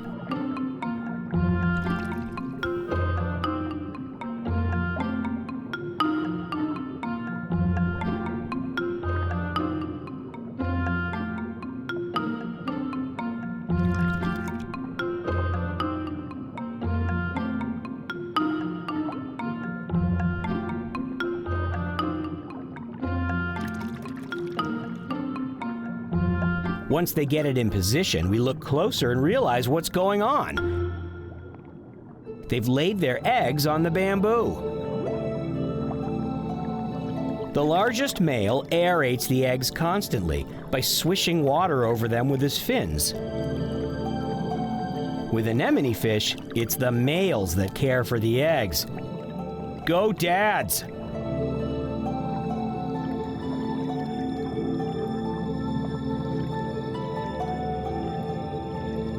Once we've been watching for a while, the little fish decide we're no longer a threat and stop attacking.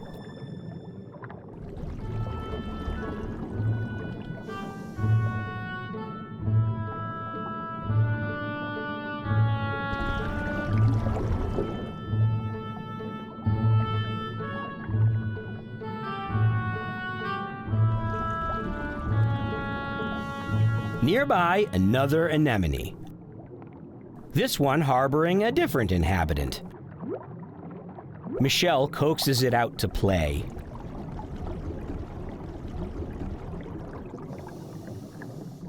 A tiny cleaner shrimp looking for fish to clean.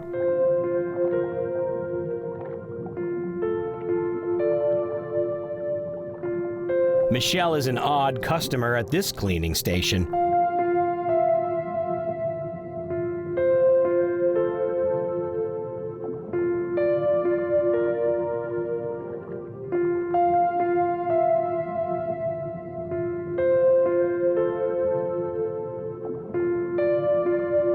I can't believe how long she can hold her breath. And I think the sea turtle is feeling a little left out. So I go back to helping her harvest some seagrass.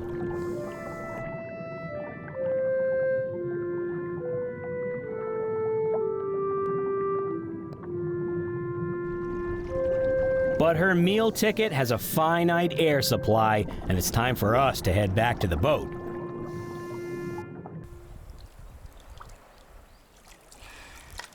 I'm so excited that I got to dive with Howard and Michelle Hall, and we were lucky to find such cooperative subjects.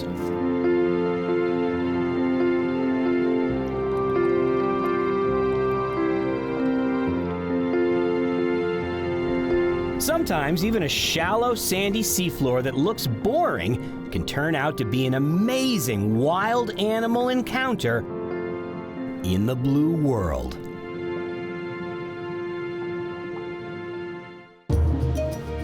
Today on Blue World, Jonathan swims with huge schools of jellyfish. Will he get stung? But first, diving the incredible reefs of Palau.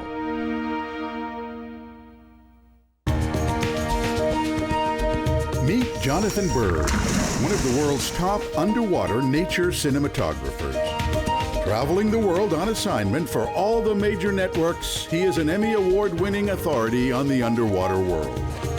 In freshwater or salt, reefs, wrecks, or caves, Jonathan documents the world beneath the waves. Welcome to the Blue World.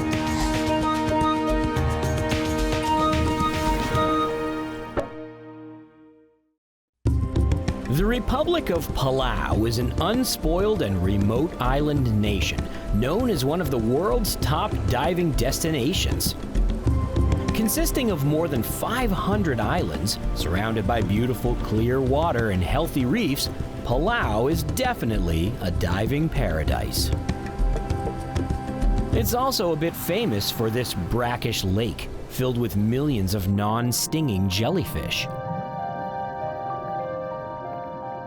The water is consistently very clear, with visibility generally more than 100 feet. The narrow channels between the shallow reefs often have manta rays gulping down plankton in the current. And the green islands are a picture postcard of tropical paradise. Located 500 miles east of the Philippines, Palau isn't close to anything. After 2 days of flying, camerawoman Julia and I are on our way to the live-aboard dive boat that will be our home for the week, the Rock Island's Aggressor.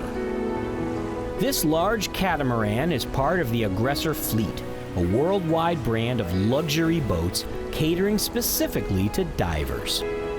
For 7 days, we will live on this amazing boat and have access to dive sites all around the islands of Palau. Our diving will be done from this smaller tender, which is fast and maneuverable for plucking divers out of the water as they surface.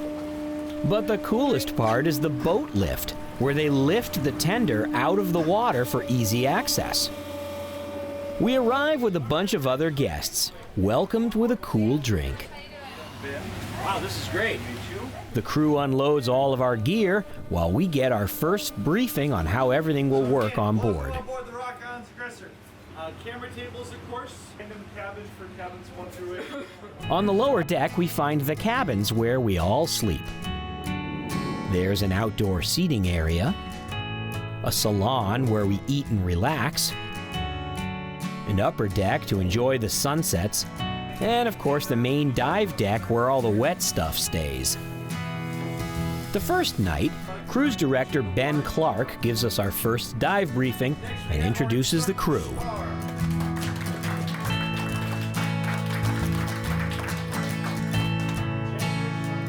Early the next morning, we're all suited up in wetsuits and ready for our first dive.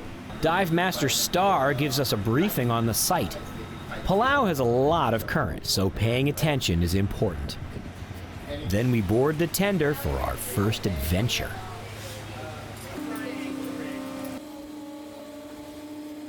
We have a few minutes to put on our gear during the ride out to the dive site with Captain Ike driving the boat. Finally, we get to the mooring. For our first dive, we're doing an easy site with no current. 1, 2, 3. We are greeted with crystal clear conditions and an amazing reef drop-off. On the top of the reef, we find a chimney, which is basically a vertical hole in the reef that we can drop straight down into. I follow the twinkling light beams slowly into the depths. Soon the chimney turns horizontally, forming a sort of cavern in the side of the wall.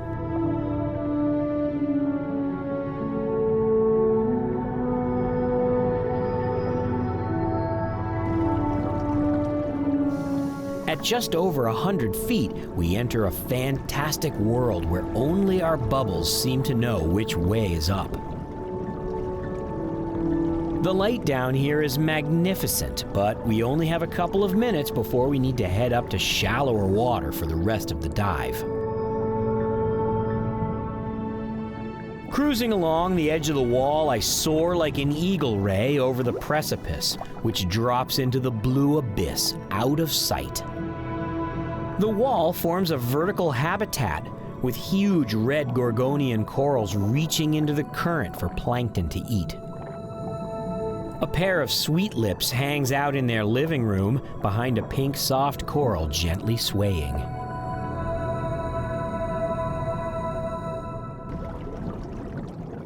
Drifting with the current, I come across a hawksbill sea turtle hunting for sponges to eat.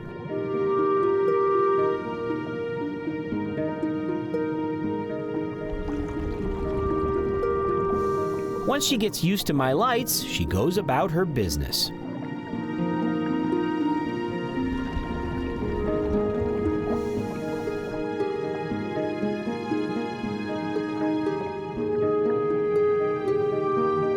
Hanging back a ways from the other divers so all their bubbles won't scare my subjects, I come across a spadefish hovering head up at a cleaning station. As I move in for a shot, the fish moves away, revealing a green sea turtle. At first, I think she's positioning herself for a nap in her favorite spot.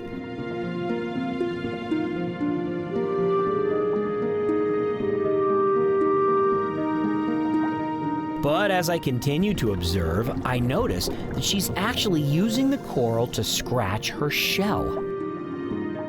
You might not suspect that a sea turtle could feel anything on the outside of its shell, but the fact that sea turtles are often seen scratching an itch definitely means they do. And sometimes humans offer a welcome bit of help. You should never just swim up to a sea turtle and try to scratch its shell. But if I see a sea turtle desperately trying to reach an itch, I feel it's okay to lend a gentle hand.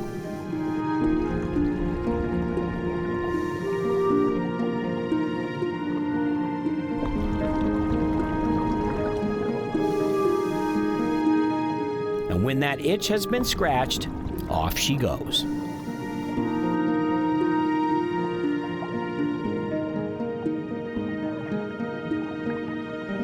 After a relaxing safety stop, it's time to head to the boat. Julia and I pop up from the dive with lots of great memories and some fun footage for Blue World fans everywhere. Then it's back to the Rock Island Aggressor for some lunch. We're met by Repan with some cold drinks. Oh, how great is this? Oh, you gotta love it. Man, I can get used to this. While we all enjoy a nice lunch, Captain Ike is moving the Aggressor to another area. I expect to see a big wheel, but he's driving with a tiny joystick like a video game. Captain Ike has been navigating these waters for many years, and he knows how to get this huge vessel up the middle of a narrow channel, barely deep enough for the keel, in a strong current. After lunch, another dive briefing for another dive. Any questions? All right, let's go diving. Diving. For us, every dive is new and exciting. You just have no idea what you might see. Once again, the tender is lowered into the water and off we go. Soon we're speeding over the waves towards a current-swept reef known for exceptional marine life. Palau is known for strong currents, and some of the dive sites have incredible shark action that can only be seen if the divers use reef hooks to hang on. So for this dive, we all have our reef hooks and we're ready for the current. I've been hooked. I don't know about this. 1, 2, 3. We have to roll in together and swim quickly down to the reef because you can't always swim against the current. But soon we realize that we have hit perfectly at slack tide, and there's almost no current. As a result, the fish are relaxing. Instead of swimming hard in formation to maintain their positions, they're acting like a bunch of kids at recess, just enjoying themselves. A big Napoleon wrasse comes over to say hi. That is one big fish. I'm glad he's friendly. This fish is almost always at this dive site, but tends to be the most curious when the current is not too strong. As I swim along the reef, the fish are so chill, they don't even mind my lights. A sea snake is hunting through the reef for shrimp.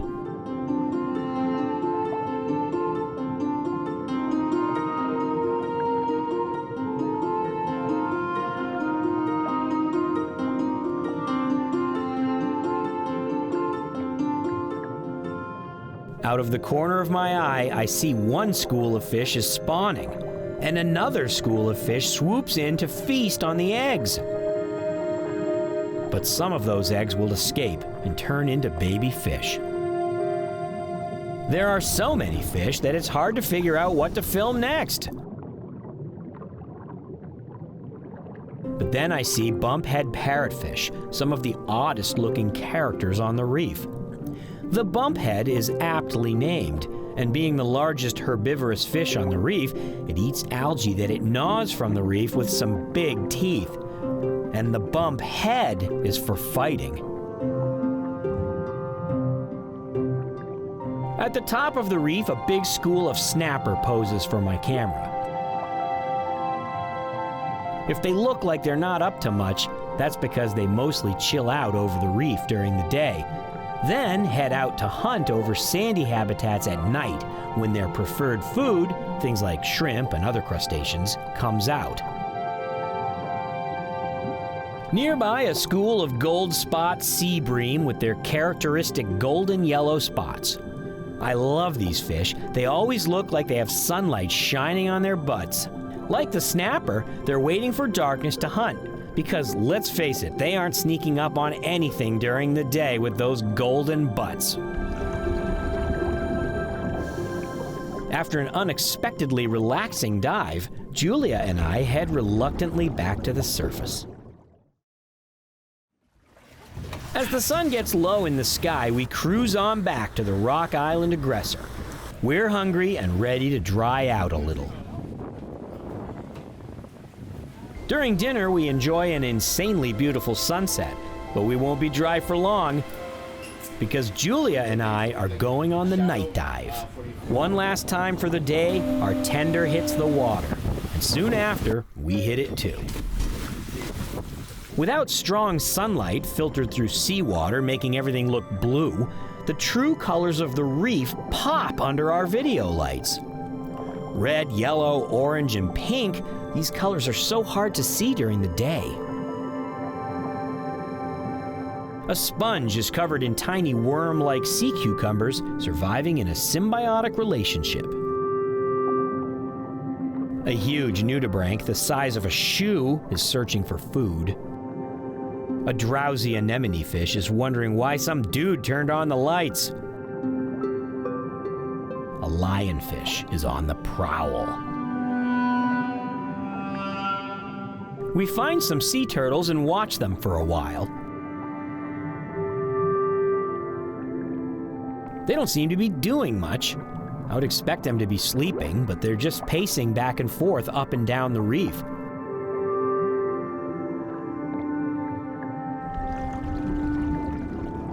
It's possible that these are females with eggs waiting for the right moment to head ashore to lay them in a nest.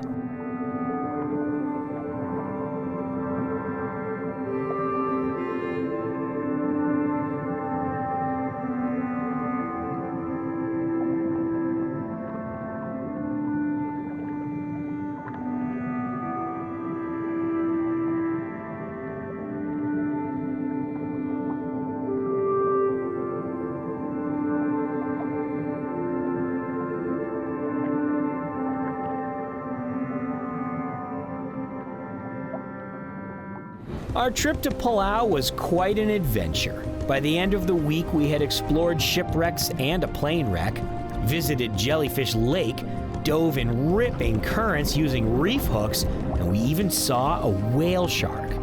But for those adventures, you will have to be patient, because our Palau adventure is to be continued.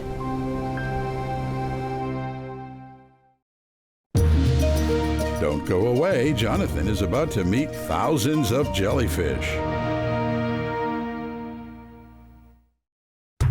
The Republic of Palau is an island nation consisting of more than 500 beautiful, unspoiled islands in the Pacific. This blue water paradise is a top destination for scuba divers from around the world. Located 500 miles east of the Philippines in the middle of the Pacific Ocean, Palau is well off the beaten path, a remote oasis in the sea. The Blue World team has been diving here for a week already.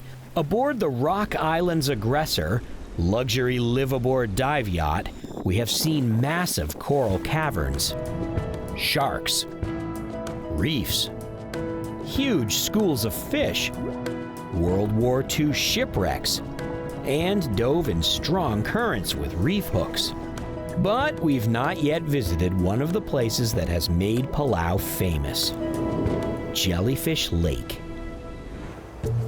In Palau's southern lagoon lie the Rock Islands, a collection of more than 250 former coral reefs which were pushed up out of the water 35 million years ago by volcanic action. Many of the islands have lakes in the middle. Although some of the water in the lakes comes from rain, seawater slowly seeps through the porous limestone too. So the water in the lakes is salty, but not as salty as the ocean. Hence, they're called marine lakes. Jellyfish Lake is a marine lake, but this one is special. It's full of jellyfish. Now, technically, jellyfish aren't fish at all. They don't have a backbone, so the proper term is jelly. But Jelly Lake doesn't sound that good, so Jellyfish Lake it is. To reach Jellyfish Lake, we take a boat ride through the Rock Islands to Isle Malk, also known as Mechurchar Island. Once we get off. Oh, because we can't. After we show our permits, we have to hike up and over a big hill to reach the lake. and all the gear has to be hand-carried up the steps.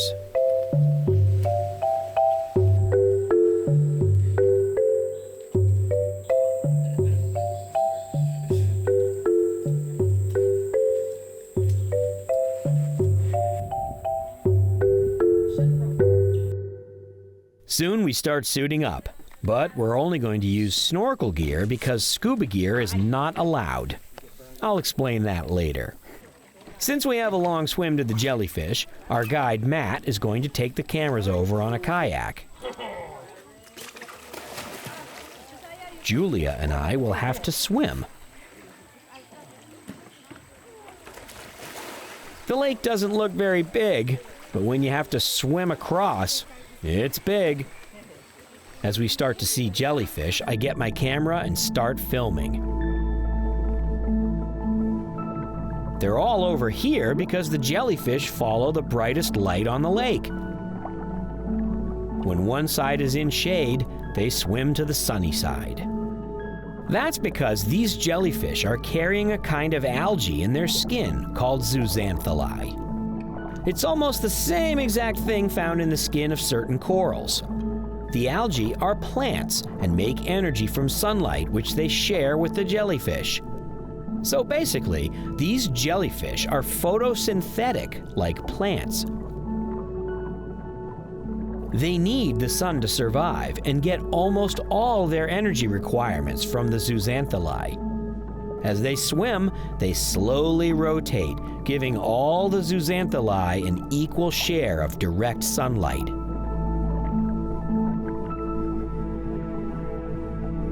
The jellyfish have been here for thousands of years. With generation after generation of jellyfish living secluded in the lake, having no contact with the ocean, the jellyfish have slowly changed. As they became more and more dependent on solar power and didn't have much prey to eat, they eventually lost their stinging cells. So these jellyfish, known as the golden jellyfish, are totally harmless. And they're found nowhere else in the world. They're related to the jellyfish found in other marine lakes in Palau, but these are special. I mentioned before that there's no scuba diving allowed in here. There are two reasons why. First of all, a diver down below would make a ton of scuba bubbles, which would tear the jellyfish apart. They're fragile creatures. But there's something in this lake that isn't good for divers either. The upper 50 feet of water where the jellyfish live is about half as salty as seawater on average and has fairly normal distribution of dissolved oxygen. It's your basic brackish water. But below 50 feet, there is almost no dissolved oxygen, and instead the water is filled with hydrogen sulfide, a toxic chemical produced as a result of decomposition of organic material that falls into the lake from the surrounding jungle. Because there is so little water flow in and out of the lake, there's nothing to flush out the hydrogen sulfide. It just sits down there, a toxic bathtub underneath the normal water above. Divers could be poisoned by absorbing the hydrogen sulfide through their skin, so they should never go down there. Only bacteria can live down in the anoxic layer. But in addition to hydrogen sulfide, the anoxic layer is filled with nutrients released by organic decomposition, things that plants love, like nitrogen and phosphorus. As a result, the jellyfish make short trips down to the very edge of the deep layer every night to absorb some of those nutrients. Their symbiotic zooxanthellae are plants, and like any plants, they need fertilizer.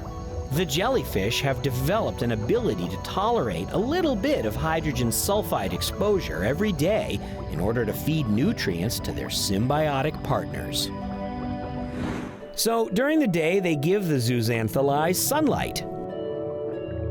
During the night, they give them fertilizer. And the jellyfish enjoy a life without having to hunt for food. But that doesn't mean something doesn't try to hunt them. Near the lake shore, the bottom is covered with anemones. These animals are basically jellyfish that don't swim, but the anemones sting. They wait patiently for food, and their primary food is jellyfish. This is another reason for the jellyfish to stay out in the sunny part of the lake, not in the shade near shore. In the middle, they're safe. This guy wasn't so lucky. After an hour swimming with the jellyfish, I make my way back towards the dock. I can feel jellyfish bouncing off my skin as I go, and I am grateful that these little squishies don't sting.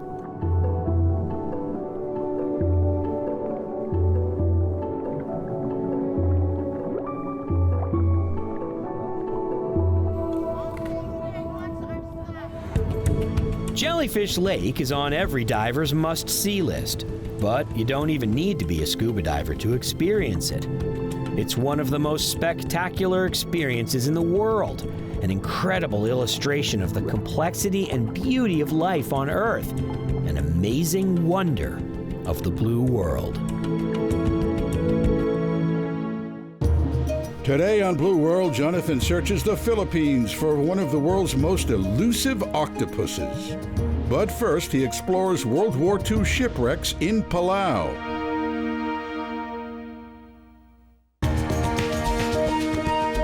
Meet Jonathan Bird, one of the world's top underwater nature cinematographers. Traveling the world on assignment for all the major networks, he is an Emmy Award-winning authority on the underwater world. In freshwater or salt, reefs, wrecks, or caves, Jonathan documents the world beneath the waves. Welcome to the Blue World.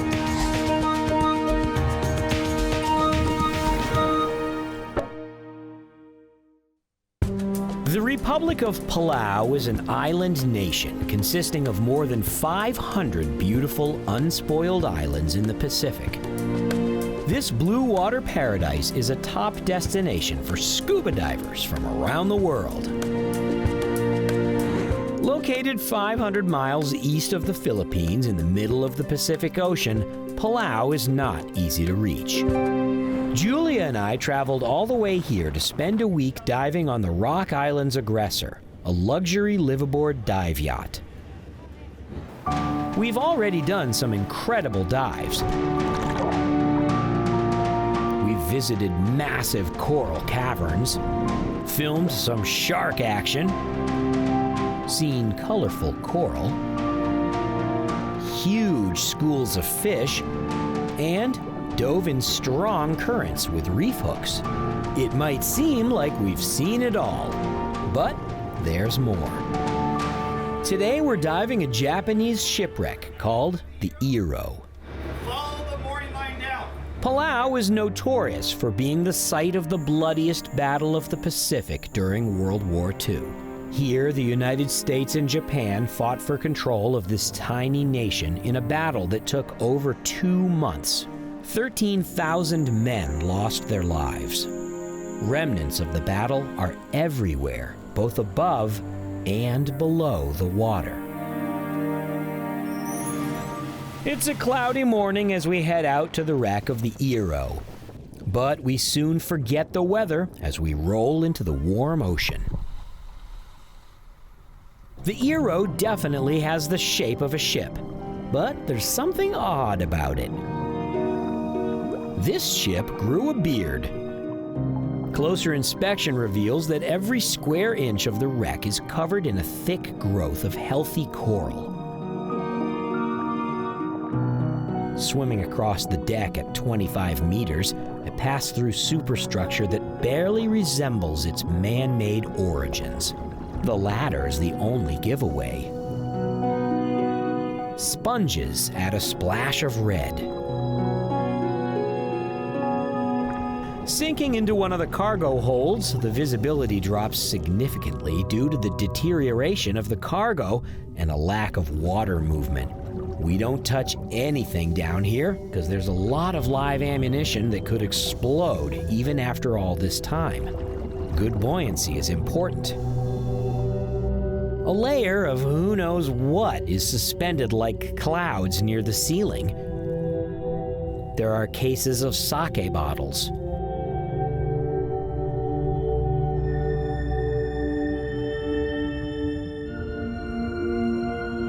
The wood has rotted out of these barrels, leaving just the metal hoops. There's even rope, almost 80 years old and still intact.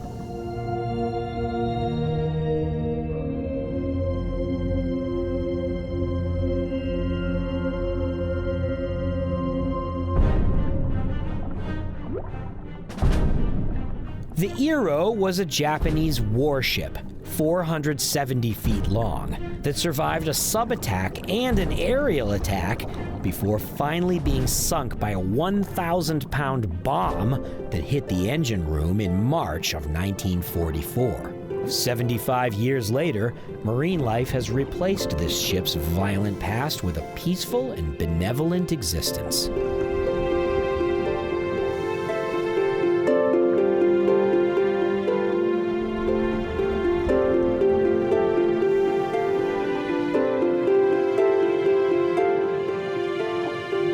On the upper deck, a field of lettuce coral, the weight of which will eventually cause the deck to collapse as it rusts away underneath. Schools of fish find safety within the protection of a large stand of staghorn coral. You need to back up to realize this is not a natural reef, but more like a beautiful terraced garden. Soon, with our air running low, we head back to the boat. Wow. Our dive on the Iro gave us a taste of Palau's wide range of wrecks, leaving us wanting more. So, at the end of our week diving with Aggressor, we decide to stay a few more days and see a couple more wrecks. We head over to Sam's Tours, where we meet up with local wreck expert Matt Boyle. All of Sam's Tours boats are named after sharks, and today we're on the Silvertip. Captain Ford Castillo knows these waters like the back of his hand. We get our gear ready. And then it's time to head out.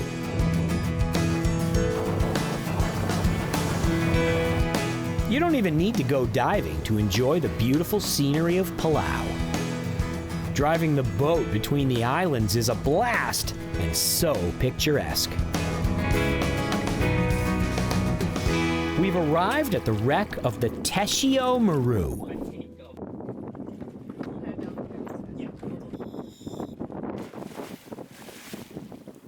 As we head down the algae-covered mooring line, soon the wreck comes into view.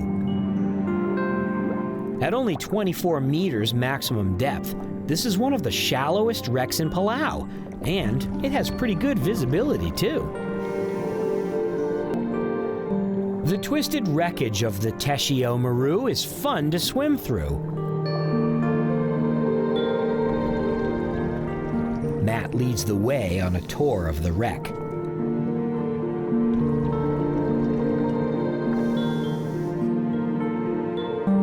Like the Iro, it has a ton of marine growth. But the bow still looks like a ship.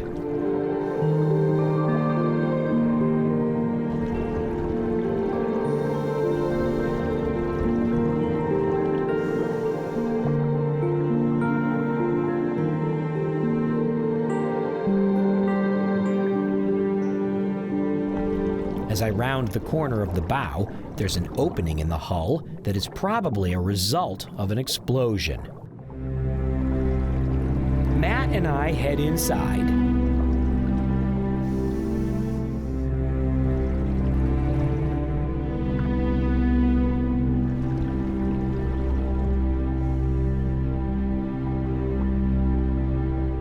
Bulkheads have rusted through, providing a way to sneak between holds safely.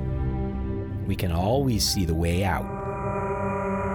In the engine room, we find some kind of catwalk and some electrical boxes.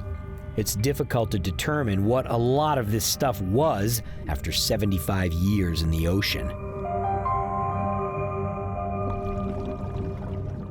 We turn and head back towards the light, making our way through the twisted remains of the hull plates.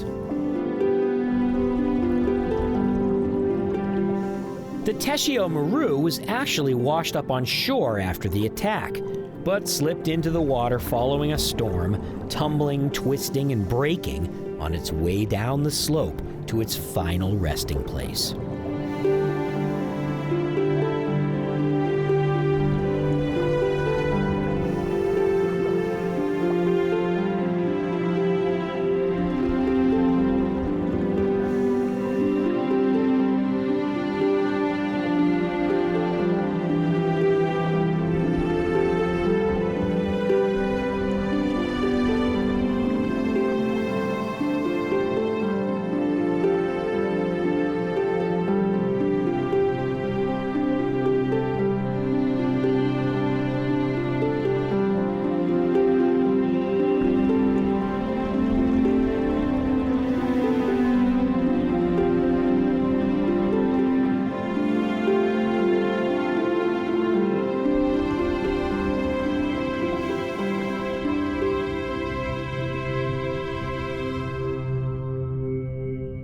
This is one of the things I love about wreck diving, crawling through tight restrictions. Of course, it means you get rust stains on your wetsuit. On the end of a mast, I examine a small reef community, complete with sponges, fish, and coral, a microcosm of the Palau marine ecosystem.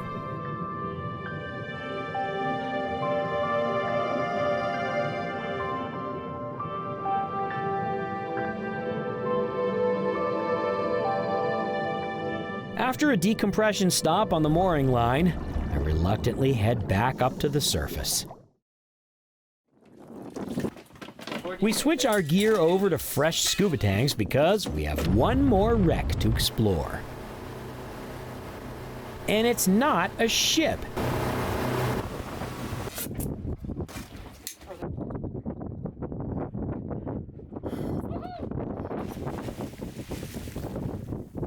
This is a Japanese seaplane.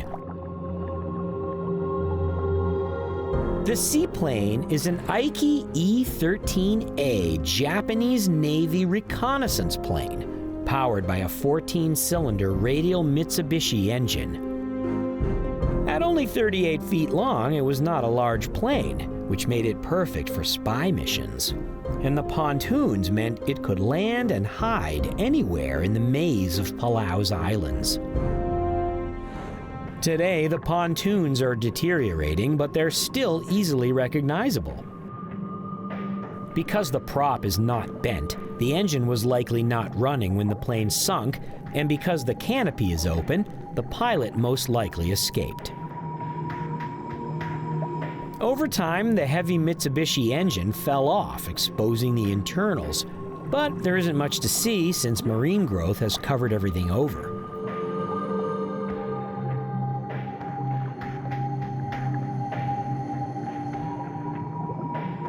There is some kind of electrical box on the bottom next to the wreck. Swimming behind the plane, I can see that the tail section is missing, allowing a look up inside the back of the cockpit. And I can also get a pilot's eye view out the windscreen. On the right wing, some kind of container, possibly for oil.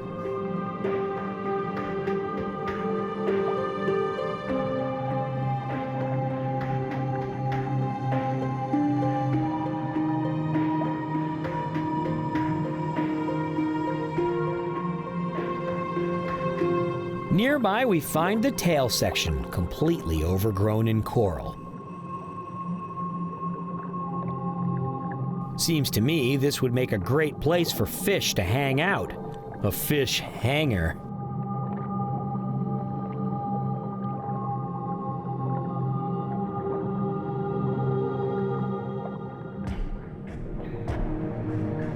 It's not a very big wreck, but it's really cool because you can see the whole thing at once.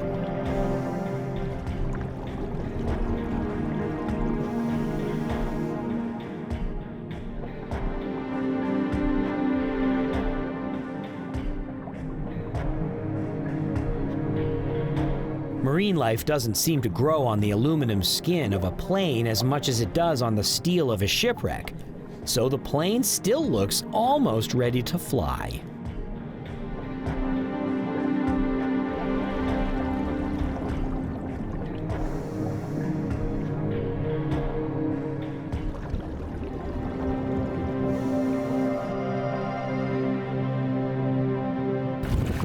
Plane wrecks are cool, and it's hard to believe that that one is 70 years old. It's so intact, the metal's still shining. Wreck diving is one of the most exciting ways to revisit history. The wrecks of Palau afford a unique and interesting glimpse into one of the most significant battles of World War II. But even for divers who are more interested in marine life, there's plenty of that on the wrecks. The ocean has an effect on all of us, but perhaps none so significant as it does on sunken ships. It's amazing how these weapons of war have been transformed by the blue world.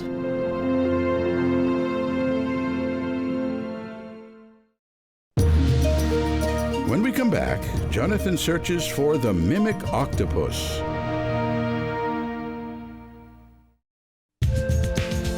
In the previous season of Blue World, I traveled to Dumaguete in the Philippines for a week diving with Atlantis Dive Resort in a search for an elusive octopus known as the Wonderpuss. The Wonderpuss is a rare master of disguise that lives in sandy habitats. But there is another, even harder to find octopus that lives in this same habitat, the mimic octopus. To find a mimic, I'm off again to the Philippines. But instead of Dumaguete, this time I'm heading to the rich biodiversity around Puerto Galera. In the village of Sabang, nestled along the beach, are a bunch of dive resorts, and I'm heading to my favorite, Atlantis. The facility is a luxury dive resort catering to discerning divers like me. It's nice. And most importantly, it's right on the water. As the crew readies our boat for the day, the divers set up their gear. I check my nitrox, and then our dive master Felix gives us a dive briefing. Somebody get about 10 minutes, if you can. They pull the boats right up on the beach for easy access. Today, I get to share a boat with my good friends Howard and Michelle Hall, who are sporting their new Blue World hats. With our friend Ed Stetson and Zach of All Trades filming, we're off.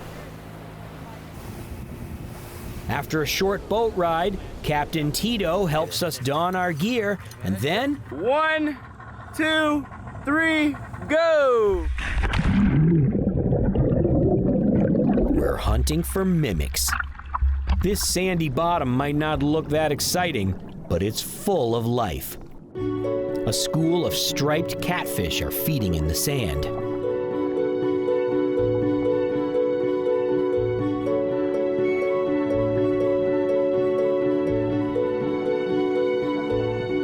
Nearby, a seahorse doing its best to look like algae.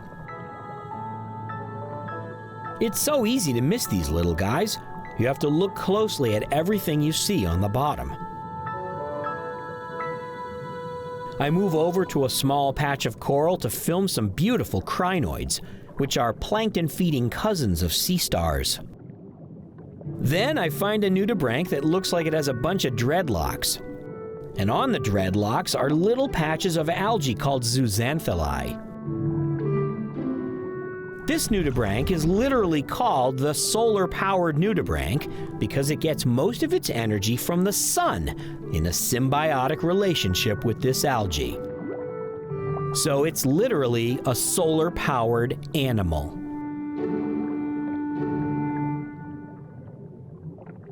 I catch the shape of two eyes. I look closer thinking I've found my elusive mimic octopus, but it turns out to be a blue-spotted stingray hiding in the sand.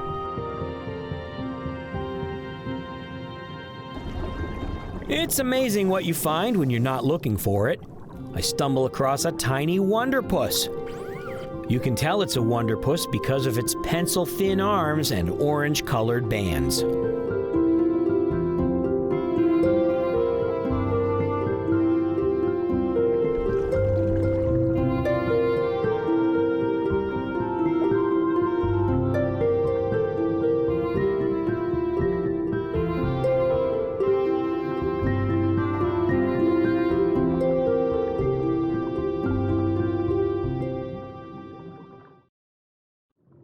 Meanwhile, Howard is filming something intently, so I head over to see what he's found.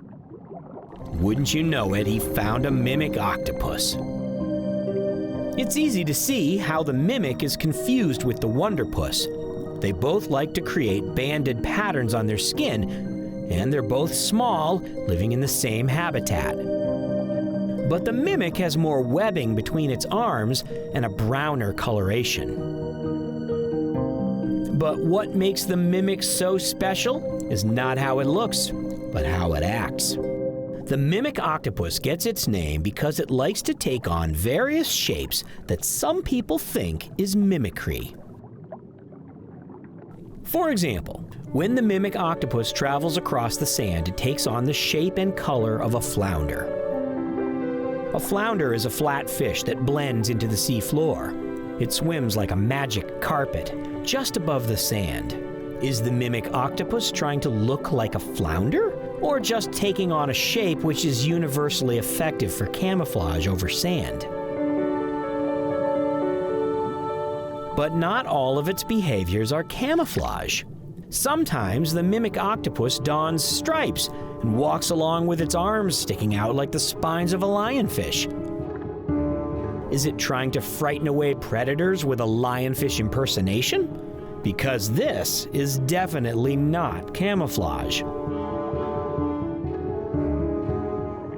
Sometimes the mimic swims quickly by adopting a torpedo shape. But it also puts on a display of stripes, making some biologists convinced it's trying to look like a venomous sea snake.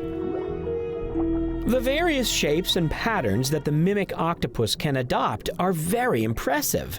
And because they're not all camouflage, there is evidence that the octopus is mimicking other animals to deter predators. The mimic octopus eats mostly crabs and fish. It hunts for food by investigating every hole in the sand with probing arms. The skinny little arms can fit way down into even the smallest burrows.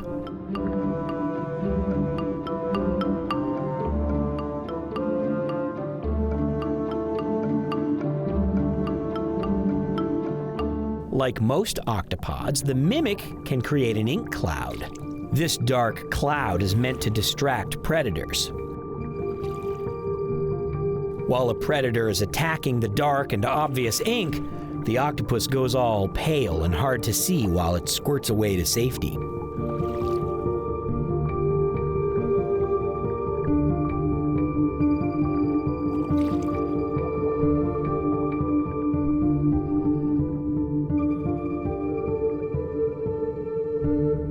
And when underwater cinematographers just get too annoying, the octopus can bury itself in the sand and hide. After spending nearly an hour breathing from my scuba tank, my ability to mimic a sea creature has reached an end, and it's time to head back to the boat. Porto Galera is a scuba diver's paradise, with a wide variety of marine life for underwater photographers and critter lovers. The mimic octopus and wonderpuss are just two of the exotic creatures to be seen here. The reefs contain a variety of healthy coral and marine animals. I could spend a month diving Porto Galera and never get bored. It's no wonder Porto Galera is so popular with divers. There's so much to see in a small area. It's one of the best places to see weird and wonderful critters in the blue world.